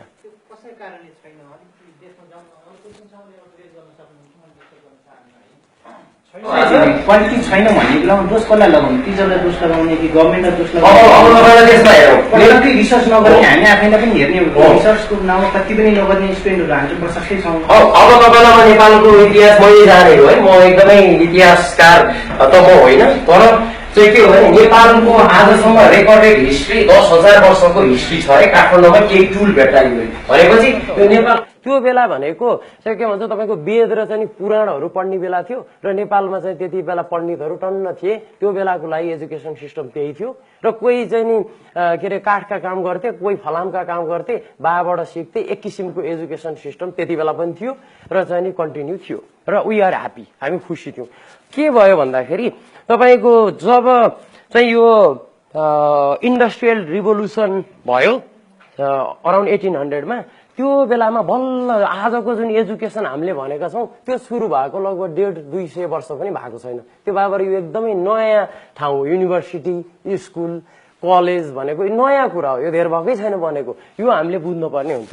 र जब चाहिँ 1800मा वेस्टर्न कन्ट्रीहरूमा जुन नयाँ किसिमको जुन शिक्षा सुरु भयो र यो हाम्रो इन्भेन्सन होइन र तपाईँको जब आफूले गर्नु भएको छैन भने त्यो कुरोमा जसले गर्यो त्यो बेटर हुने सम्भावना बढी छ। र त्यो किन भन्दाखेरि तपाईँको 1800मा जब चाहिँ नि वेस्टर्न वर्ल्डमा जुन यो इन्डस्ट्रियल रिभोल्युसन भयो, अब हामीले पढाउन पर्ने रहेछ।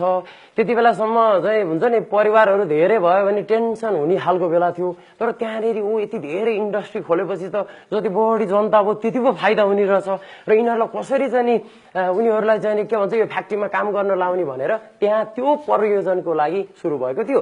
र हाम्रो नेपालमा अफकोर्स त्यो बेलामा चाहिँ हाम्रो प्रधानमन्त्री जङ्गबहादुर राणा के भन्छ ब्रिटेन गएका थिए र चाहिँ तपाईँको फर्केर आउँदा उनलाई थाहा थियो क्लियरली त्यहाँ ब्रिटिसहरूको विस्की, त्यो ब्रिटिसहरूको त्यहाँ बोल्ने चलन, त्यो ब्रिटिसको चाहिँ नि तोपहरू देखेपछि पढ्न त पर्ने रहेछ भन्ने कुरो जङ्गबहादुरलाई त्यति बेला थाहा थियो। अब हामी त्यति बेला भिजा सिजा इन्टरनेसनल भन्ने हामी पनि एजुकेसन कन्सल्टेन्सी थिएनौँ। त्यो भएर जम्मा चाहिँ के भन्छ हाम्रो जङ्गबहादुर जानुभयो, उहाँले के भन्नु भने यहाँ आएर अरूलाई सिकायो भने त बर्बाद हुन्छ भनेर लगभग 104 वर्ष हामी चाहिँ नि गऱ्यौँ। र आजको दिनमा 104 वर्ष हामीले राणालाई दोष दिन्छौँ, सही कुरा भन्नुभयो। 104 वर्ष हामीलाई यदि चाहिँ नि राणा नभइदिया भएदेखि त कुरो छोडौँ न हामी कस्तो भइसक्थ्यौँ भनेर होइन। र अफकोर्स त्यसभन्दा पछाडि 2007 सालमा प्रजातन्त्र आयो। त्यो बेलासम्ममा जम्मा 5% नेपाली चाहिँ लेखपढ गर्न जान्ने थिए र चाहिँ नि तपाईँको स्कुल लगभग 200 वटा कतिवटा थियो, अहिले 40,000 छ नेपालको। त्यति बेला जम्मा 200 वटा थियो र चाहिँ तपाईँको अरू चाहिँ पढ्ने ओर्ने भन्ने कुरा त के पनि थाहा थिएन। हजुरबालाई गएर सोध्यो भने थाहा हुन्छ होइन।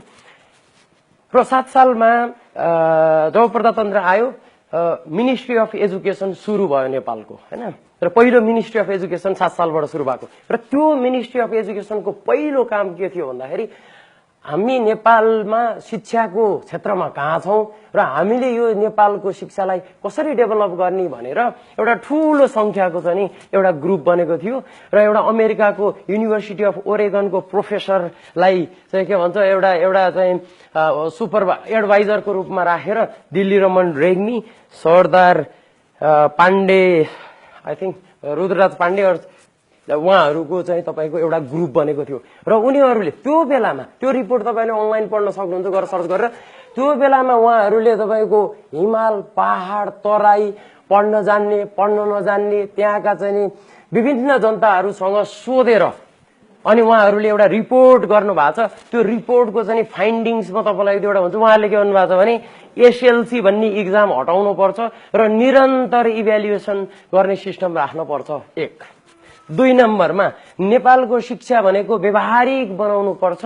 यदि शिक्षा र व्यवहारमा चाहिँ केही डिस्टेन्स भयो भने त्यो शिक्षाले राम्रो काम गर्न सक्दैन। 2 तेस्रो नम्बरमा नेपालको आफ्नै माटो सुहाउने, नेपालको समस्या समाधान गर्ने र नेपाललाई अनुकूल हुने शिक्षा हामीले डेभलप गर्नुपर्छ। 3 र 4-5 नम्बर भनौं, मैले के भन्न खोजेको भने 7 सालको त्यो टिमले 10 सालको त्यो टिमले नै चाहिँ भनेको थियो कि हाम्रो, र त्यसमा भनेको थियो क्लियरली के भने हामी अँध्यारोमा पर्यौं नेपालीहरू र अब हाम्रो नेपालको विकास भनेको हैन, अब हामीले चुप लागेर बस्ने हैन, अब हाम्रो नेपालको विकास भनेको शिक्षाको आधारमा बन्नुपर्छ र हामीले त्यस्तो एजुकेसन सिस्टम बनाउनु पर्छ भनेर त्यो बेलामै यो फाइन्डिङ आइसकेको थियो। र त्यही फाइन्डिङको आधारमा यति धेरै स्कुलहरू पनि खुले, यति धेरै कलेज, त्यति बेला त्रिचन्द्र कलेज मात्रै थियो, युनिभर्सिटी थिएन र 2016 मा आई थिंक टियु खुलेको। र के भन्दाखेरि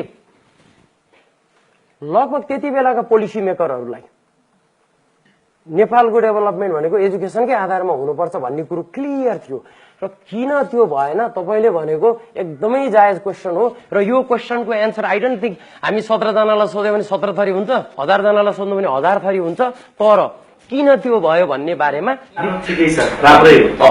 यहाँ बसेर डिप्रेसन हुने, एउटा ड्रग एडिक्सनमा लाग्ने अनि पढ्यो आखिरमा जब नपाउने यस्तो हुनुभन्दा जानु ठिक छ। तर नेपालको जो हामीसँग भएको फाइनेन्सियल रिसोर्सेस जुन छ यो रित्याएर उहाँ गएर थुपार्नु हुँदैन।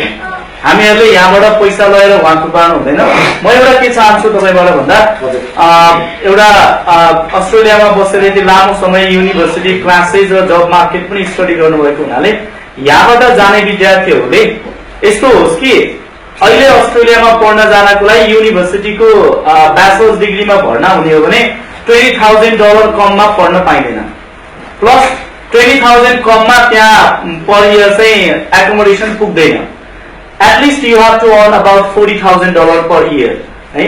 $40,000 कमायो भने उसले खाने र पढ्न मात्र पाउँछ भने $40,000 कमाउनको लागि त जब मार्केट कस्तो छ र त्यहाँ कस्तो खालको ह्युमन रिसोर्सेसहरूको डिमान्ड छ र in a sense to conclude कस्तो भन्दाखेरि कस्तो खालको प्रिपेयरनेस जरुरी छ त नि भन्ला इन्फर्मेसन दिइदिनु भयो भने जो एस्पिरेन्ट्सहरू हुनुहुन्छ यहाँ उहाँहरूले चाहिँ म यस्तो तरिकाले गएँ भने बल्ल त्यहाँ पाउँछु, म यस्तो खालको जब पाउँछु, त्यो कारणले गर्दाखेरि मैले बुवालाई चाहिँ फोन गर्दै लौ म त भोकै मरेँ, अब यस्तो भयो पैसा पठाइदिनु पर्यो, होइन भने दाम्रो पठाइदिनु, झुन्नेर मर्नु पर्यो भन्ने चाहिँ गर्नु नपरोस् है। त्यो दिइदिनु भयो भने चाहिँ बल्ल बुवा आमाले पनि अब पठाउने बेला 10 लाख रुपियाँ हालेर पठाए, फेरि 6 महिनापछि अर्को 10 लाख गर्ने अवस्था चाहिँ नआओस्। र अघि सुरेशजीले भने जस्तो यो नेपालको फाइनेन्स जुन छ त्यो पैसा उही नजाओस्। ठिक छ, उहाँबाट सिकुन्, राम्रो एउटा खालको मल्टिकल्चरल अन्डरस्ट्यान्डिङ, मल्टिनेसनल कोलाबोरेसनको आइडियाज लिएर नेपाल फर्क्यौँ। नेपालमा आएर उनीहरूले चाहिँ फेरि भो अहिले यहाँ चाइनाको साथीसँग गएर बसेर एक खालको बिजनेस गर्न सकोस्, अस्ट्रेलियालाई बाइपास गरोस्, ठिक छ, मलेसियासँग भियतनामसँग मिलेर उसले काम गर्न सकोस् न, भोलि नेपालमै फर्केर आएर गर्न सकिन्छ, धेरै सम्भावनाहरू छ। उहाँबाट के भन्दाखेरि इन अ सेन्स त्यो क्वालिटी एजुकेसन भन्ने त we can't, there is no any kind of yardstick है, मापन गर्ने हुनै छैन। अस्ट्रेलियाको क्वालिटी हो नेपालको होइन भन्ने त कुनै छैन। तथापि केही चिज सिकेर आयो भने राम्रो। सबभन्दा ठुलो च्यालेन्ज भनेको जाने हो, तर गएपछि बाँच्ने कसरी र त्यहाँ युनिभर्सिटीमा तिर्ने कसरी, त्यसको लागि जाहिर खाने हो। जाहिरको लागि यहाँबाट कस्तो खालको तयारी गर्दा राम्रो होला त्यो बताइदिनु भयो भने राम्रो हुन्थ्यो कि। एउटा कुरा चाहिँ के हो भने तपाईँले भनेको कुरा भनौँ, यदि क्यालकुलेसनै गर्ने हो भनेदेखि नेपालबाट बाहिर हामीले तुरुन्तै घर बनाउन सक्यौं, त्यो भनेको म अस्ट्रेलियामा बसिरहेको भएर हो। सिम्पल फ्याक्ट होइन, एउटा कुरा। र अर्को भनेको हो 15-20 लाख चाहिँ के भन्छ सुरुमा लिएर जानु होला, तर अस्ट्रेलियाबाट पढेर गएको मान्छेमा 4-5 वर्ष भएको चाहिँ तपाईँको फ्यामिलीमा गयो भने छोरोले एउटा टुक्रोसम्म जोडेको छ भन्ने तपाईँले देख्नुहुन्छ, विच इज भेरी गुड होइन। र यसलाई चाहिँ म एकदमै पोजिटिभ तरिकाले लिन्छु। र फेरि एउटा कुरा चाहिँ के तपाईँले भने सही कुरा हो भने हाम्रो एजुकेसन सिस्टमको गल्ती कहाँनिर छ भने हामीलाई किन पढ्न पर्छ, कसरी पढ्न पर्छ र हामीले पढेको कुरो कसरी व्यवहारिक बन्छ भन्ने कुरा चाहिँ हाम्रो यो एजुकेसन सिस्टमले बुझाइदिन सकेन।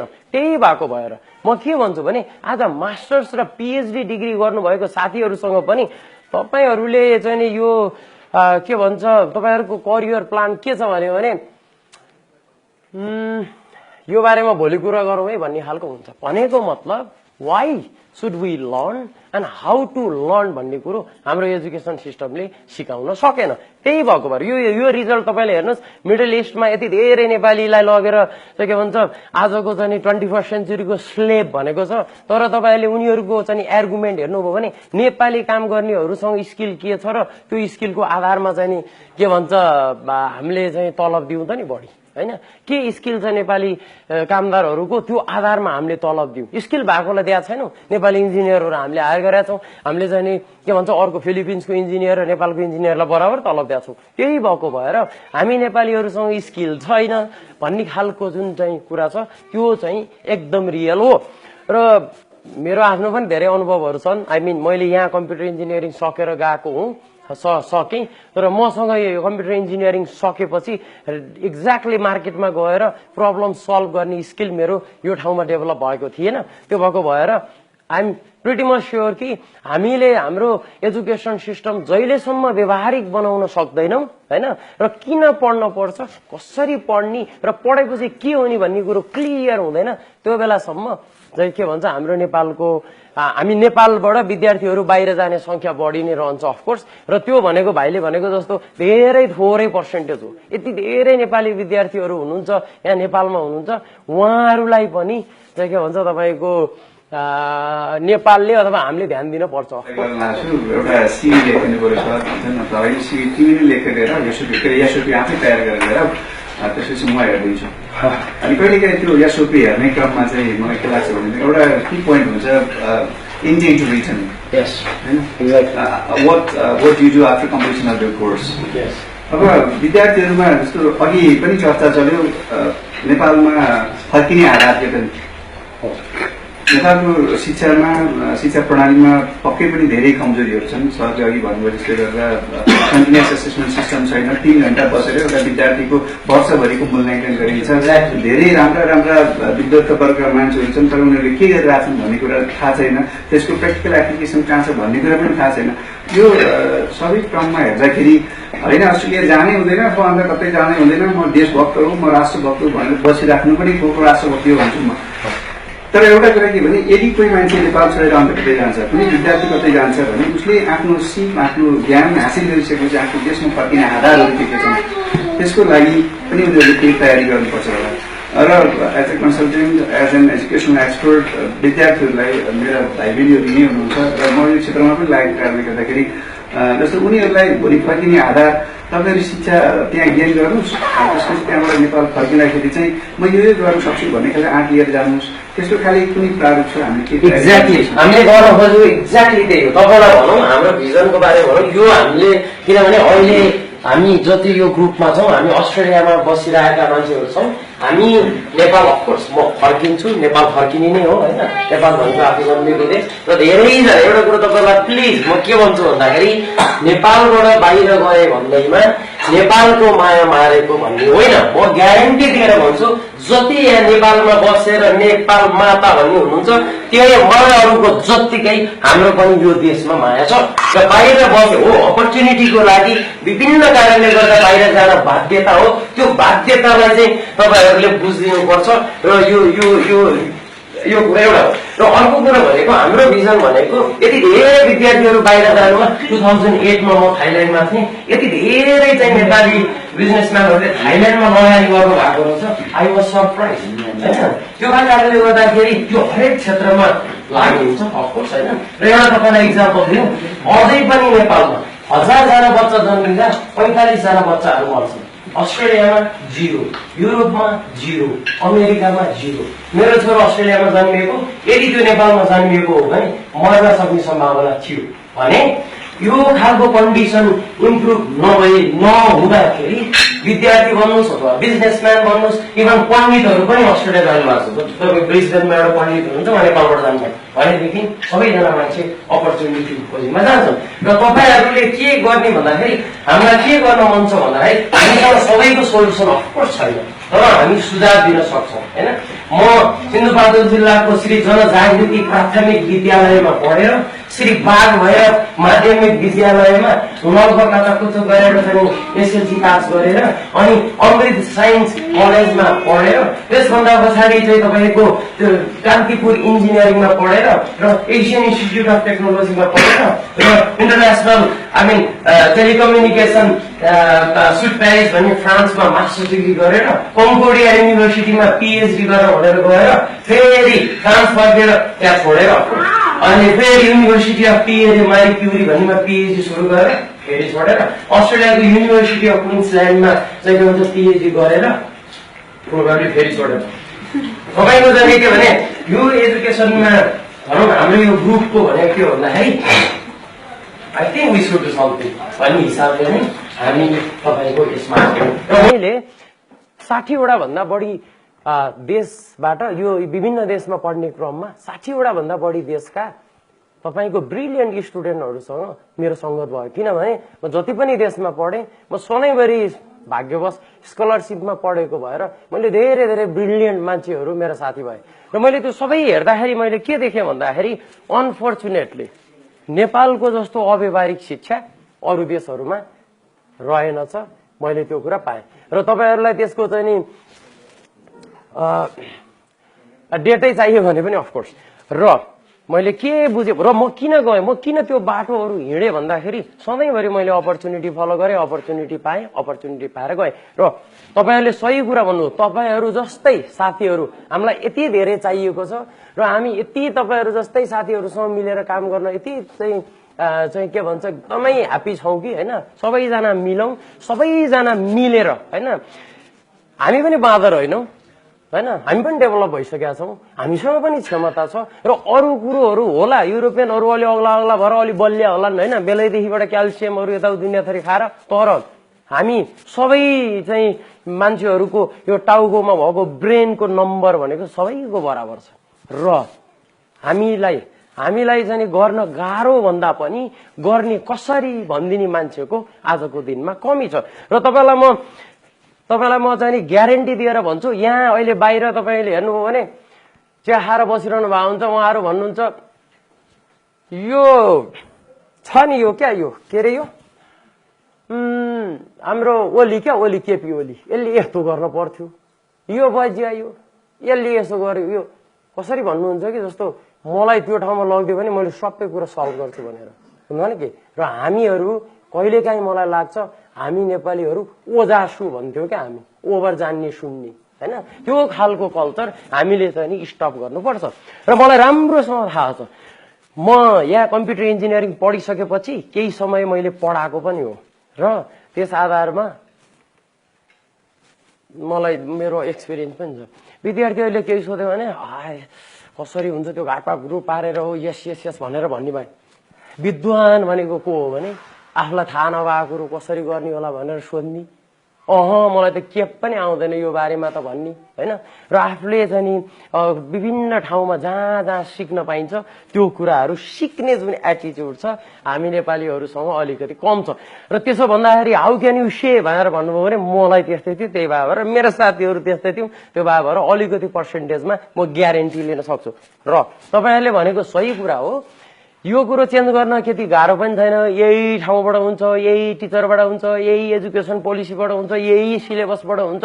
एउटै कुरा के हो भन्दाखेरि यस हामी पनि गर्ने हो भनेर तपाईँहरूले चाहिँ नि हामी सबैले गर्यौँ भने वी क्यान डु इट। र एउटा मेरो पर्सनल आफ्नै चाहिँ नि एक्सपिरियन्स भनेको के हो भने जब एसएलसी पास गरेँ श्री बागबारेक माध्यमिक विद्यालयबाट, मेरो बाले पनि तँ साइन्स पढ्न सक्दैनस्, त्यो स्कुलबाट 36 सालबाट एसएलसी दिन थालेको, त्यो 55 सालमा कसैले पनि साइन्स पढाएको थिएन। र कहाँबाट मेरो मामाले मलाई भन्छ इन्जिनियर बन्नुपर्छ भन्नुभएको थियो, त्यो भएर म इन्जिनियर बन्छु भनेर गएँ। तर स्कुलमा मेरो टिचरहरू सबैजनाले भन्नुभयो तैँले इन्जिनियर पढ्नै सक्दैनस्, तँभन्दा चाहिँ ऊ त्यो पल्लो गाउँको कति धेरै नम्बर ल्याएको त पढ्न थालेपछि छोड्यो, त्यो भएर तैँले सक्दैनस् बाबु भन्ने। र बाले त मलाई आफू प्राइभेट टिचर भएको त्यो मावि जहाँ मैले चाहिँ एसएलसी पास गरेँ त्यहाँ चाहिँ नि इङ्ग्लिस र म्याथमेटिक्सको टिचर बनाउन लगभग चाहिँ च्यानल खोजिसक्नु भएको थियो। एजुकेसनमा जाने, मास्टरको के भन्छ हाई स्कुलमा मास्टर बन्ने। तर मलाई अलिकति चाहिँ पढ्छु भन्ने थियो। तर जब अमृत साइन्स क्याम्पसमा गयो त्यहाँको चाहिँ तपाईँको त्यो मसिनो मसिनो चाहिँ फिजिक्सको किताबबाट के बुझ्ने, पुरै घोकेर लेखा हो इङ्ग्लिसको एसे होइन। गाईको के भन्छ रिभर्स इन नेपालको एसे आयो भन्ने लगभग त्यही हो। रिभर्स इन नेपालको बारेमा चाहिँ एसे घोकेर गएको, गाईको बारेमा I say there was a cow and that cow went to river, अनि त्यहाँबाट सबै रिभरको लेख्ने। आई थिङ्क मेरो स्थिति त्यही थियो। र मेरो मामा जसले इन्जिनियर पढ्छु भन्नुभयो आँसु झारेर मामा मैले पढ्न सक्दिनँ भनेर मैले आँसु नै झारे। किन भन्दाखेरि उता बाले नपढ भनेको छ, उता सबै सरहरूले नपढ भनेको छ, कसैले पढ्न सक्दैनस् त गर्न सक्दैनस् भनेको छ। अनि त्यहाँ गएपछि त्यो इङ्ग्लिसहरू देखिसकेपछि अनि त्यहाँबाट बाले भने सम्झ्यौँ हो रहेछ, बाले भने नमानेर हुन्छ जस्तो भयो। अलि 2-4 दिनपछि चाहिँ टिचरले भने जस्तो भयो होइन। तर मैले लगभग छोड्ने नितो गरेँ, अब म आइएससी पढ्दिनँ भन्ने भयो। अनि त्यसभन्दा पछाडि अब नपढ्ने भइसकेपछि अब गफसफ गर्ने र साथीहरू बनाउन अलिकति तगडा, त्यो भएको कारणले धेरै साथी अमृत साइन्समा बनिसकेका थिए। सो केही गरेर चाहिँ कसरी हुन्छ मिनभवन क्याम्पसमा चाहिँ तपाईँको कमर्स पढ्न चाहिँ आइकम पढ्न जाने प्लान भइसकेको थियो। अनि एकजना भेटे बैतडीबाट आएको एकजना सिनियर हुनुहुँदो रहेछ अमृत साइन्समा पढ्ने। मैले बैतडीबाट आएर चाहिँ यसरी पढेँ, के आउँदैन म सिकाइहाल्छु नि भनेर उहाँले भन्नुभयो। साँच्चै हो भनेपछि हिँड्नु आउनु भनेपछि सर्लक्क लाएर पढ्न गएको 67% आयो मेरो आइएससीमा एग्रिगेट। मलाई कुनै दिन पनि सक्छु जस्तो लागेन। सो के चेन्ज भयो मसँग चेन्ज भएको भनेको मेरो सोचाइ मात्रै चेन्ज भयो। र त्यो मात्रै होइन, अस्कल क्याम्पसमा त नेपालबाट भागेको केटाहरूसँग भेट हुन्थ्यो। जब चाहिँ बिई पढ्न गयो अरू खतरा बोर्डिङका केटाहरूसँग भेट भयो। जब चाहिँ म स्कलरसिप पाएर इन्डिया गएँ संसारका चाहिँ ब्रिलियन्ट मान्छेहरूसँग भेट भयो। त्यसभन्दा पछाडि जति ठाउँमा गएँ अनि मलाई थाहा हुँदै गयो आफै मलाई त के पनि थाहा रहेछ भनेर होइन। त्यो र आजको दिनमा मैले घमण्ड गरेको होइन, मेरो फिल्डमा वर्ल्डको कुनै पनि टप युनिभर्सिटी अथवा डेभलप कन्ट्रीको मेरै जस्तो चाहिँ एरियामा मलाई कसैले च्यालेन्ज दिन्छ भने त्यो च्यालेन्ज स्वीकार्न म तयार छु, त्यो जोसुकै होस्। यो किन मैले यो भनेको भन्दा यदि हामीले चाह्यौँ भने वी क्यान डु इट। र आजको दिनमा हाम्रो यो देशमा भनौँ अथवा यो देशमा मात्रै होइन, बाइ द वे यो एजुकेसन सिस्टममा टेन्सन लाग्ने मान्छेहरू अस्ट्रेलियन पनि छन्। तपाईँले 100 जना विद्यार्थीलाई तल पढ्न मन लाग्छ भनेर सोध्नुभयो भने आई डोन्ट लाइक भनेर भन्ने धेरै हुन्छन् अस्ट्रेलियामा पनि। त्यो भएको कारणले गर्दा यो नहुनु नै होइन बाइ द वे। तर पनि अब के भन्छ हुँदै नहुनु भन्दा कानुनमा जाति भने जस्तो मात्रै हो त्यो देशहरूमा पनि। एउटा कुरा त्यो पनि हामीले बुझ्नुपर्छ। र यी चाहिँ डेभलप कन्ट्रीमा यस्तो छ भन्दैमा चाहिँ उनीहरूको राम्रो छ भन्ने होइन होइन। त्यो भएको भएर पोलिसी मेकरहरूले र तपाईँहरू जस्तै साथीहरू हुनुहुन्छ नि, सबैजना हामीले मिलेर एकजना विद्यार्थीलाई अथवा तपाईँको क्लासको 7 जना विद्यार्थीलाई सिकाउनु भयो भने त्यो 7 जनाले अरू 7 जनालाई सिकाउँछ र यो हाम्रो मेसेज यति चाँडै यति धेरै मान्छेहरूसँग जान्छ। र एउटा कुरा भनौँ तपाईँहरूलाई, आजको दिनमा 2000मा गरेको रिसर्च हो यो, संसारको एउटा मान्छे र अर्को मान्छेको बिचमा जम्मा 6वटा डिग्री अफ सेपरेसन मात्रै थियो। त्यो भनेको म र मोनिका लेविन्स्की सुन्नुभयो होला नि, म र मोनिका लेविन्स्कीको बिचमा 6 जना मान्छे मात्रै छन्। तर नेपालमा यो भनेको जब फेसबुक सुरु भयो, जब यो सोसियल मिडिया सुरु भयो, आजको दिनमा मैले चिनेको मान्छे भनेको नेपालको लगभग 30-40% मान्छेहरू हुनुहुन्छ। किन भन्दा मेरो ससुराली पोखरा, मेरो ससुराबाले यति धेरै मान्छे चिन्नु भएको छ। मैले चिनेको मेरो ससुराबाले चिनेको कति धेरै हुन्छन् पोखराका। र मैले चिनेको मान्छे मेरो ससुराबाले चिनेको मान्छेले भन्ने हो भने लगभग नेपालका मान्छेहरू लगभग सकिन्छन्। त्यो कारणले गर्दाखेरि तपाईँहरू सबैजना तपाईँहरू जस्तै विद्यार्थीहरू र तपाईँ हामी जस्तै पढाउने अथवा भनौँ न विद्यार्थीहरूलाई काउन्सिलिङ गर्ने हामी जुन टिचरहरू हुन्छौँ, हामीले केही समय मेहनत गर्नुपर्ने हुन्छ र विद्यार्थीलाई दोष नदेऊ। प्लिज विद्यार्थीलाई किन दोष नदेऊ भने त्यो बच्चालाई के थाहा, यहाँ बसिरहनु भएका यी बच्चाहरूलाई के थाहा कसरी पढ्ने, कसो गर्ने, के गर्ने भनेर। र धेरैचोटि मैले भनेको सुन्छु विद्यार्थी भने भन्दैन के अन्त जेसु होस् भनेर। नो, त्यो रङ। एउटा विद्यार्थी त्यो बच्चालाई के थाहा, पढाउन सक्ने टिचरलाई त थाहा रहन्छ, तपाईँले सिकाउन नसक्ने भनेपछि त्यो विद्यार्थीको दोष होइन। र यसै गरी लहरो तान्दा पहरो गरिदिन्छ भने जस्तो विद्यार्थीले टिचरलाई दोष, टिचरले हेडमास्टरलाई दोष, हेडमास्टरले जिसिओलाई दोष, जिसिओले चाहिँ नि सचिवलाई दोष, सचिवलेबाट मन्त्रीलाई दोष, मन्त्रीले फेरि जनतालाई दोष, हामीलाई तिमीहरूले उठा होइन, हामी तिमीहरूले जितायो भनेपछि you will find it the यो लुप। र यस्तै यस्तै प्रोग्रामहरू अथवा यस्तै धेरै चाहिँ नि जुन जुन इन्ट्रेस्टेड साथीहरू हामी सबै मिल्यौँ भने हामीले एजुकेसन सिस्टम बेटर बनाऊ र नेपाल छोडेर अस्ट्रेलिया जानेलाई के पनि नबनाऊ, यहाँ यति राम्रो बनाइदिउँ भइहाल्यो नि। म इन्जिनियर हो, मेरो प्रिन्सिपलले भन्नुभएको थियो इन्जिनियरहरू भने कस्ता भन्दाखेरि तपाईँको स्वर्ग भनौँ न जुन मरिसकेपछि नर्क र स्वर्ग जाने भन्ने हुन्छ नि, नर्क जानेबाट अलि तल थियो अरे, स्वर्ग जानको लागि अलि अगाडि जानु पर्थ्यो अरे। केही समयपछि धेरै मान्छेहरू स्वर्ग आउन छोडेछन्। अनि के भयो भनेर हेर्दाखेरि तपाईँका जो चाहिँ नि नर्क जान पर्ने इन्जिनियरहरू छ नि पुरै नर्कलाई यति रमाइलो बनाइदिएछन् कि मान्छेहरू स्वर्गै जान छोडेछन्। सो होइन हामीले त्यो विद्यार्थीहरूलाई होइन यहाँ बस्न सक्ने अथवा यहीँ उनीहरूले चाहेको कुरो पाउन सक्ने व्यवस्था दिने हो भने किन जान्छन् त्यो विद्यार्थीहरू, र जान्छन् भने जाउन्, केही सिकेर आउँछन्। त्यो भएको कारणले गर्दाखेरि जानीलाई पनि सहयोग गरौँ होइन। कसरी त्यहाँ गइसकेपछि ती भाइ बहिनीहरूलाई कसरी सहयोग गर्ने, तिनीहरूलाई अहिले भन्यौँ हामी कसरी कस्ता कस्ता समस्याहरू पर्छन्, त्यो समस्यामा कसरी चाहिँ नि समाधान निकाल्ने त्यो कुराहरू सिकाइदिउँ। र एट द सेम टाइम जो जान सक्नुहुन्न होइन, अलिकति टन्न पैसा चाहिन्छ अस्ट्रेलिया जानलाई अफकोर्स, त्यो भएर जति जान सक्नुहुन्न अथवा चाहिँ नि एकाडेमिक क्वालिफिकेसन नपुगेर जान सक्नुहुन्न, अब कतिजनाले त आइएल्समा राम्रो आन ब्यान्ड भनेर जान सक्नुहुन्न, ती सबै भाइ बहिनीहरूलाई गाली नगरौँ। यस्तै हो होइन, कोही हिँड्यो भने कोही पश्चिम पुगिन्छ, कोही पूर्व पुगिन्छ, पूर्व पुग्ने राम्रो पश्चिम पुग्ने नराम्रो भन्ने होइन। मेहनत गरौँ, सबैजना मिलेर गरौँ। यहीँ पनि अस्ट्रेलियाको जस्तै एजुकेसन सिस्टम बनाउन सकिन्छ। मैले फेरि पनि भन्छु हामी नेपालीहरू अझै पनि बाँदर होइन, हामीलाई पनि थाहा छ के गर्नुपर्छ भनेर। र जब चाहिँ नि हामीले आँट र हौसला र 3 करोड नेपालीको छ, यो दुईजना यो चाहिँ के भन्छ शिक्षा मन्त्रीले मात्रै गरेर हुँदैन, धेरैजनाले मन्त्रीले गर्दै भइहाल्थ्यो नि, नो हुँदैन। 3 करोड जना नेपालीहरूले हामीले सकेको सहयोग गरौँ। जे भयो भयो, आजसम्म जे भयो भयो, अब चाहिँ के गरी चाहिँ नि हाम्रो बेटर सिस्टम बनाउने भनौँ, केही गर्न पर्दैन। एजुकेसन बच्चाहरूले भनेको कुरो पढ्न पाउन्। तपाईँको बच्चाहरूलाई सर्टेन न्युट्रिसन भएन भने बच्चाको ग्रोथै हुँदैन, ब्रेन डेभलप हुँदैन। त्यो न्युट्रिसन यहाँ जन्मिने बच्चाहरूलाई दिउँ होइन। र चाहिँ आफ्नोसँग भएको एजुकेसनलाई कसरी व्यवहारिक बनाउने भन्ने कुराहरू गरौँ। र चाहिँ टिचरहरू हुनुहुन्छ यति धेरै मेहनत गर्ने टिचरहरू हुनुहुन्छ, अफकोर्स तपाईँहरू जस्तै उहाँहरूलाई पनि आफूले सिकेका कुराहरू चाहिँ के भन्छ सेयर गरौँ। सबैजना कसरी पढ्नुपर्छ तपाईँको। र तपाईँले चाहिँ मैले अस्ट्रेलियामा मैले जब चाहिँ मेरो पिएचडी छोडेर म एजुकेसन कन्सल्टेन्सीमा लागेँ, अनि मैले मेरो सुपरभाइजरलाई भने हेर मैले चाहिँ नि पढेँ भने मेरो लागि मात्रै हुने भयो, यदि म एजुकेसन कन्सल्टेन्सीमा लागेँ भने यति धेरै विद्यार्थीलाई मैले हेल्प गर्न सक्ने भएँ। त्यो भएको भएर मैले चाहिँ नि म यता कन्सल्टेन्सीमा लाग्ने भएँ भनेर भने। र उसले मलाई के भन्यो भने मैले पनि तँलाई केही हेल्प गर्न सक्छु। यति धेरै हेल्प गर्ने मान्छेहरू छन्, यति धेरै सहयोग गर्ने मान्छेहरू छन्। हामीले चाहिँ साँच्चीकै चाहिँ नि चेन्ज गर्न खोज्यौँ भने वी क्यान डु इट। लगभग पुग्न आँटे त बल्ल आफ्नो पिएचडी त्यत्रो 17 वर्षको कम्प्युटर इन्जिनियरिङ छोडेर एजुकेसन कन्सल्टेन्सीमा लागेको छु भनेपछि मैले पनि जिरोबाट सुरु गरेको छु। डोन्ट वरी यति धेरै समय छ कि होइन, त्यति छोटो पनि छैन लाइफ होइन। जिन्दगी 2 दिनको भन्छन्, के खाएर 2 दिनको हुने, तपाईँ भोकै बस्न परोस् त आधी घन्टा चाहिँ यो 2 दिन जस्तो हुन्छ। त्यो भएको कारणले गर्दाखेरि यो जीवन त्यति छोटो पनि छैन जति भनिन्छ।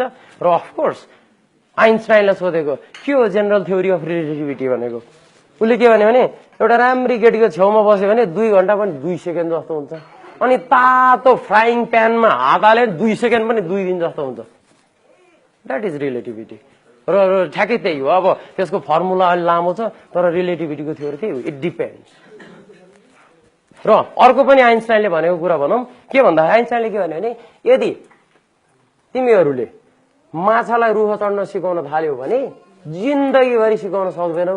कस्तो स्टुपिड रहेछ यो माछा भन्ने हुन्छ, र सिकाउन नसक्ने म पनि स्टुपिड रहेछु भन्ने हुन्छ। त्यसै गरी बाँदरलाई पानीमा चाहिँ माछा जस्तो बनाएर सिकाउन खोज्यो भनेदेखि जिन्दगीभरि त्यो बाँदरले पानी मुनि बस्न जान्दैन। कस्तो स्टुपिड बाँदर रहेछ भन्ने हुन्छ र मैले सिकाउन नसके म पनि ठुलै मूर्ख रहेछु भन्ने हुन्छ। तर यदि त्यो बाँदरलाई वनमा लगिदियो भने र त्यो माछालाई पानीमा लगिदियो भनेदेखि केही पनि सिकाउनु पर्दैन र both of them will thrive. त्यो भए कारणले गर्दाखेरि हामी एजुकेसन कन्सल्टेन्टहरू भनेको तपाईँहरू बाँदर हो कि माछा हो पत्ता लगाउने, बाँदर हो भने वनतिर पठाइदिने, माछा हो भने पानीतिर हालिदिने होइन। यो मैले भने नि, यो आइन्स्टाइनले भने हो र जे कुरो पनि आइन्स्टाइनलाई जोड्या हुन्छ, तर यो कुरो चाहिँ उसले भने हो। किनभने जस्तो हाम्रो नेपालको आइन्स्टाइन जस्तै बाबुराम भट्टराईजी हुनुहुन्छ होइन। बाबुराम भट्टराईजी भनेको एउटा रोल मोडल भनौँ न होइन। किनभने अब तपाईँको न न्युटन जन्मे हाम्रो ठाउँमा, न आइन्स्टाइन जन्मे, न चाहिँ अरू त्यति धेरै चाहिँ साइन्टिस्टहरू कोही पनि जन्मेनन्। अनि के बन्ने भन्नु भन्दा बच्चा हुने बेला बाबुराम भट्टराई जस्तो बन्नुपर्छ भन्ने थियो। म स्कुल हुने बेलामा के भनिन्थ्यो भने बाबुराम भट्टराईलाई त जे भेटायो पुरै पढ्ने, सबै याद हुने, त्यो भएर खैनीको प्याकेटमा के लेखा हुन्छ त्यो सबै कुरो थाहा हुन्थ्यो अरे भन्ने एउटा। अर्को भनेको बाबुराम भट्टराई भनेको त पढ्न थालेपछि यस्तरी पढ्ने कि आमाले पानी लिन जानुभन्दा अगाडि घिउ बसालेको थियो अरे नुहाउने। अनि बाबु ल है यो नुहाउने हेर है भने अरे बाबुराम भट्टराई पढेपछि त चाहिँ तपाईँको त्यो त्यत्रो घिउ डढिसकेछ अरे, पुरै केही पनि थाहा भन अरे आमा आउने बेला त लगभग आगो लागिसकेर छ अरे। दोस्रो तेस्रो भनेको बाबुराम भट्टराई त लगभग क्यालकुलेटर अरे, क्यालकुलेटरले गर्ने भन्दा पनि हिसाबहरू त पुरै गर्नुहुन्छ अरे। चौथो बाबुराम भट्टराईको श्रीमतीको एउटा अपरेसन गर्न पर्ने भयो वीर अस्पतालमा। रातभरि त्यो अपरेसनको चाहिँ पढेपछि त भोलिपल्ट बिहान गएर डाक्टरलाई पनि यस्तो यस्तो कम्प्लिकेसन हुन्छ, तपाईँलाई थाहा छ कि छैन, यस्तो यस्तो गर्नुपर्छ है भनेर सजेसन दिएछन् भन्ने कुरा सुनेको थियो होइन। आम्मामा आखिरमा यो देशलाई आजको यस्तो दिनमा पुर्याउने भनेको हाम्रै महान र आफूलाई चाहिँ सर्वज्ञानी भन्न रुचाउने बाबुराम भट्टराईजीको कारणले गर्दा हो। र यो कुरो विद्यार्थीहरूले बुझ्न जरुरी छ। किन भन्दा बाबुराम भट्टराईजीले खुलेर आफ्नो इन्टरभ्यू भन्नुभएको छ, यो हाम्रो नेपालको जुन यो चाहिँ रिभोल्युसन जुन छ यो माओवादी मेरै थेसिसको आधारमा हो। त्यस्ता रिसर्चरको चाहिँ थेसिसको आधारमा जनयुद्ध भयो रे। र उहाँले के पत्ता लगाउनु रे भन्दाखेरि नेपालको विकास नहुनुमा उहाँले दुईटा कुरा पत्ता लगाउनु भयो रे। एउटा इन्डिया र अरू देशहरू उपनिवेशवादीहरू जुन चाहिँ नि भनौँ न त्यहाँको राजनीतिमा आएर चाहिँ के भन्छ खेल्न चाहने चाहिँ एक्टरहरूको कारणले गर्दा नेपाल विकास भएको, नेपालको विकास नभएको रे। त्यो हामीलाई पनि थाहा छ होइन, खासै ठुलो कुरो होइन। र अर्को भनेको चाहिँ नेपालको तपाईँको चाहिँ नि यो विकासमा चाहिँ गाउँ गाउँतिर भएका यी धनीमानीहरू मुखियाहरूले चाहिँ नि सबै अरूलाई हेपेर अनि विकास नभएको रे। त्यो पनि हामीलाई राम्रोसँग थाहा छ होइन। र उहाँको सोलुसन, नेपालको विकास गर्ने सोलुसन के रह्यो भन्दा जनयुद्ध। 1996बाट जनयुद्ध सुरु गरेर 2006सम्म 10 वर्ष देशलाई पछाडि चाहिँ नि धकेलिदिनु भयो। र उहाँ अझै पनि क्लेम गर्नु भएको छ कि यो जनयुद्ध मेरै थेसिसको आधारमा हो। यदि त्यो जनयुद्ध चाहिँ गर्नुभन्दा पनि बाबुराम भट्टराई प्रत्येक स्कुलमा, म त त्यति बेला स्कुलमा थिएँ, प्रत्येक स्कुलमा गएर बाबु यसरी पढ्न पर्ने रहेछ, यसरी गर्नुपर्छ भन्ने कुरो सिकाइदिएको भए हामीले यति धेरै समय यसरी डिस्कसन आज गर्न पर्दैन थियो होला होइन। त्यो भएको कारणले गर्दाखेरि जबसम्म हामीसँग विद्युत वर्ग भनिने चाहिँ मानिसहरूले यसरी चाहिँ नि आफ्नो विद्युत वर्गको फाइदा यसरी उठाउनुहुन्छ त्यो बेलासम्म केही हुनेवाला छैन। त्यस कारणले गर्दाखेरि हामी सबैले यो कुरो बुझ्न जरुरी छ र हामीले हाम्रो देशको शिक्षा कस्तो हुने, कसरी हाम्रो देशको विकास गर्ने र कसरी आफै चाहिँ आफ्नो खुट्टामा उभिने भन्ने कुरा चाहिँ हामीले सिक्नुपर्छ। र युएसको लागि दुनियाँलाई दोष नदिउँ, हामी आफ्नो घर आफै बनाऊ। त्यो भइसकेपछि सबै देश चाहिँ डेभलप भइहाल्छ।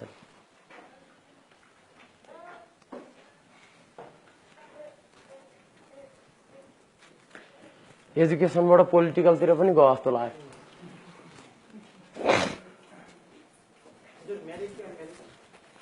छोरो छ उहाँ पुरै, श्रीमती यहीँ भएर अलि उतापट्टि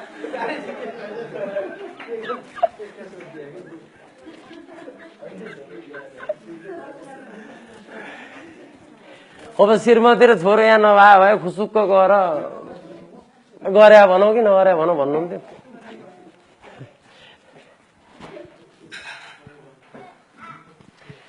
अरू केही क्वेसन त र के हो भने सिरियसली भन्नुपर्दा तपाईँहरूलाई कुनै पनि इस्यु है नेपालमा हामीले अस्ट्रेलियामा पढ्न जानेलाई मात्रै हेल्प गर्ने होइन, हाम्रो अफिस काठमाडौँमा पनि छ र यो भनेको सर्भिस फ्री हो। तपाईँहरू आउनुहोस्, तपाईँलाई के मनपर्छ, कस्तो करियरमा जाने होला, कसरी पढ्ने, के गर्ने, यति धेरै तरिकाहरू छन् पढ्ने, सिक्ने, बुझ्ने, गर्ने। तपाईँहरू सबैजना आफ्नो साथीहरूलाई नि भन्नुहोस्, हामी बसौँ, तपाईँहरू जस्तै भाइ पनि आएर हामीलाई जति क्वेसन सोध्यो त्यति खुसी हुन्छौँ हामी। जति गाह्रो गाह्रो क्वेसन सोधिदिनुहुन्छ त्यति त्यति रमाइलो लाग्छ हामीलाई होइन। त्यो भएको कारणले गर्दाखेरि हामीबाट आउनु सोध्नुहोस् होइन। र के हो भने आफूलाई नआएको कुरो सोध्न नडराउनुहोस् अथवा लाज नमान्नुहोस्, सबै कुराहरू सोध्नुहोस्, केही फरक पर्दैन। तपाईँहरू पनि आफ्नो चाहिँ उद्देश्यमा पुग्नुहुन्छ र तपाईँहरूलाई हेल्प गर्न पाउँदा हामीलाई धेरै खुसी लाग्छ। त्यही हो। अब म अस्ट्रेलिया ब्रिजबेनमा बस्ने भए पनि चाहिँ के भन्छ फोनबाट भाइबर चल्छ, फेसबुक चल्छ, दुनियाँ चल्छ। तपाईँहरूले क्वेसन सोध्नुभयो भने हामी सधैँभरि खुसी हुन्छ तपाईँहरूलाई हेल्प गर्नलाई। हामीले जानेका कुराहरू र हामीले पढेर देखेर रिसर्चबाट पत्ता लागेका कुराहरू हामी तपाईँहरूलाई सेयर गर्छौँ। त्यो नै हो हाम्रो उद्देश्य, अरू केही पनि छैन।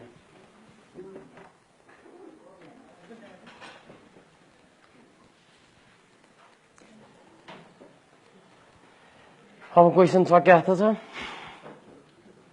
तपाईँहरू आइदिनु भयो, धेरै धेरै धन्यवाद होइन। यस्तो प्रोग्राम फेरि फेरि पनि गर्छौँ हामी।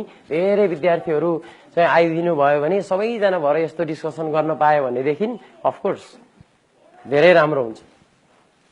खुसी लाग्यो अब यो कार्यक्रमको आयोजना गर्नुभयो पोखरामा। हामी पोखरेको तर्फबाट पनि सरहरूलाई धेरै धेरै धन्यवाद दिन चाहन्छौँ। Thank you sir. अगाडि नै भने व्यक्तिगत रूपमा पढाउनु पनि हिँड्नुपर्ने अब यी कुराहरूको बारेमा सम्पर्क गर्नु पऱ्यो भने सरलाई यो इमेलमा हजुरले चाहिँ त्यो मेरो नम्बर पनि छ त्यहाँ अस्ट्रेलियाको, प्लस त्यो इमेलमा पठाउनु भयो भने हामी सकेसम्म चाँडै तपाईँहरूलाई हामीले जानेको कुराहरू मेरो क्वेरी चाहिँ के छ भने अहिले यस्तो नेपालमा मास्टर्स सकाएका साथीहरू हुनुहुन्छ, हजुर उहाँहरू साँच्चै रिसर्चलाई जान चाहनुहुन्छ। हजुर प्रब्लम चाहिँ के हो भने त्यही हो फन्डिङको कुरा हुन्छ। त्यसको लागि अब फन्ड रेजिङ गर्ने अब स्कलरसिपहरू ग्रान्ट्सहरू लिएर आउने केही सोर्सहरू छन्। अब मैले त पिएचडी एउटा क्यानाडामा छोडेँ, दोस्रो फ्रान्समा छोडेँ, त्यसको अस्ट्रेलियामा छोडेँ। अब मैले चौथो पिएचडी नेपालको त्रिभुवन युनिभर्सिटी अथवा नेपालको युनिभर्सिटी गर्ने प्लान छ, त्यो पनि एजुकेसन सेक्टरमा। र मैले आजसम्म मेरो यो 11 वर्षको बाहिरको एक्सपिरियन्स मैले एमआइटीका प्रोफेसर, स्ट्यानफोर्डका प्रोफेसर, अक्सफोर्ड गरेको छैन होइन। तर फ्रान्समा धेरैको प्रोफेसरहरू देख्दाखेरि एउटा कुरा के हो भने रिसर्च तपाईँको गर्ने प्यासन हो भनेदेखि कुनै पनि अर्को देशमा जान पर्ने जरुरी छैन। र अब आउने वर्ष अथवा त्यसमा चाहिँ म नेपालकै त्रिभुवन युनिभर्सिटीमा मेरो चाहिँ चौथो पिएचडी एटेम्प चाहिँ मेरो सुरु हुन्छ। र मैले गर्न चाहेको किन भन्दाखेरि म यहाँ चाहिँ प्रत्येक वर्ष केही समय बिताउन चाहन्छु, यहाँ हुनुभएको साथीहरूसँग यस्तै प्रोग्रामहरू गर्न चाहन्छु र आफूले देखेको र त्यो आफूले रिसर्चको एक्सपिरियन्स जुन छ त्यो सबै मेरो एक्सपिरियन्सहरू सेयर गर्न चाहन्छु। र एउटा कुरो के भन्न चाहन्छु भन्दाखेरि तपाईँलाई साँच्चै रिसर्च गर्न इन्ट्रेस्ट छ भने तपाईँको ठुलो देश अथवा नाम चलेको युनिभर्सिटीमा जान पर्दैन।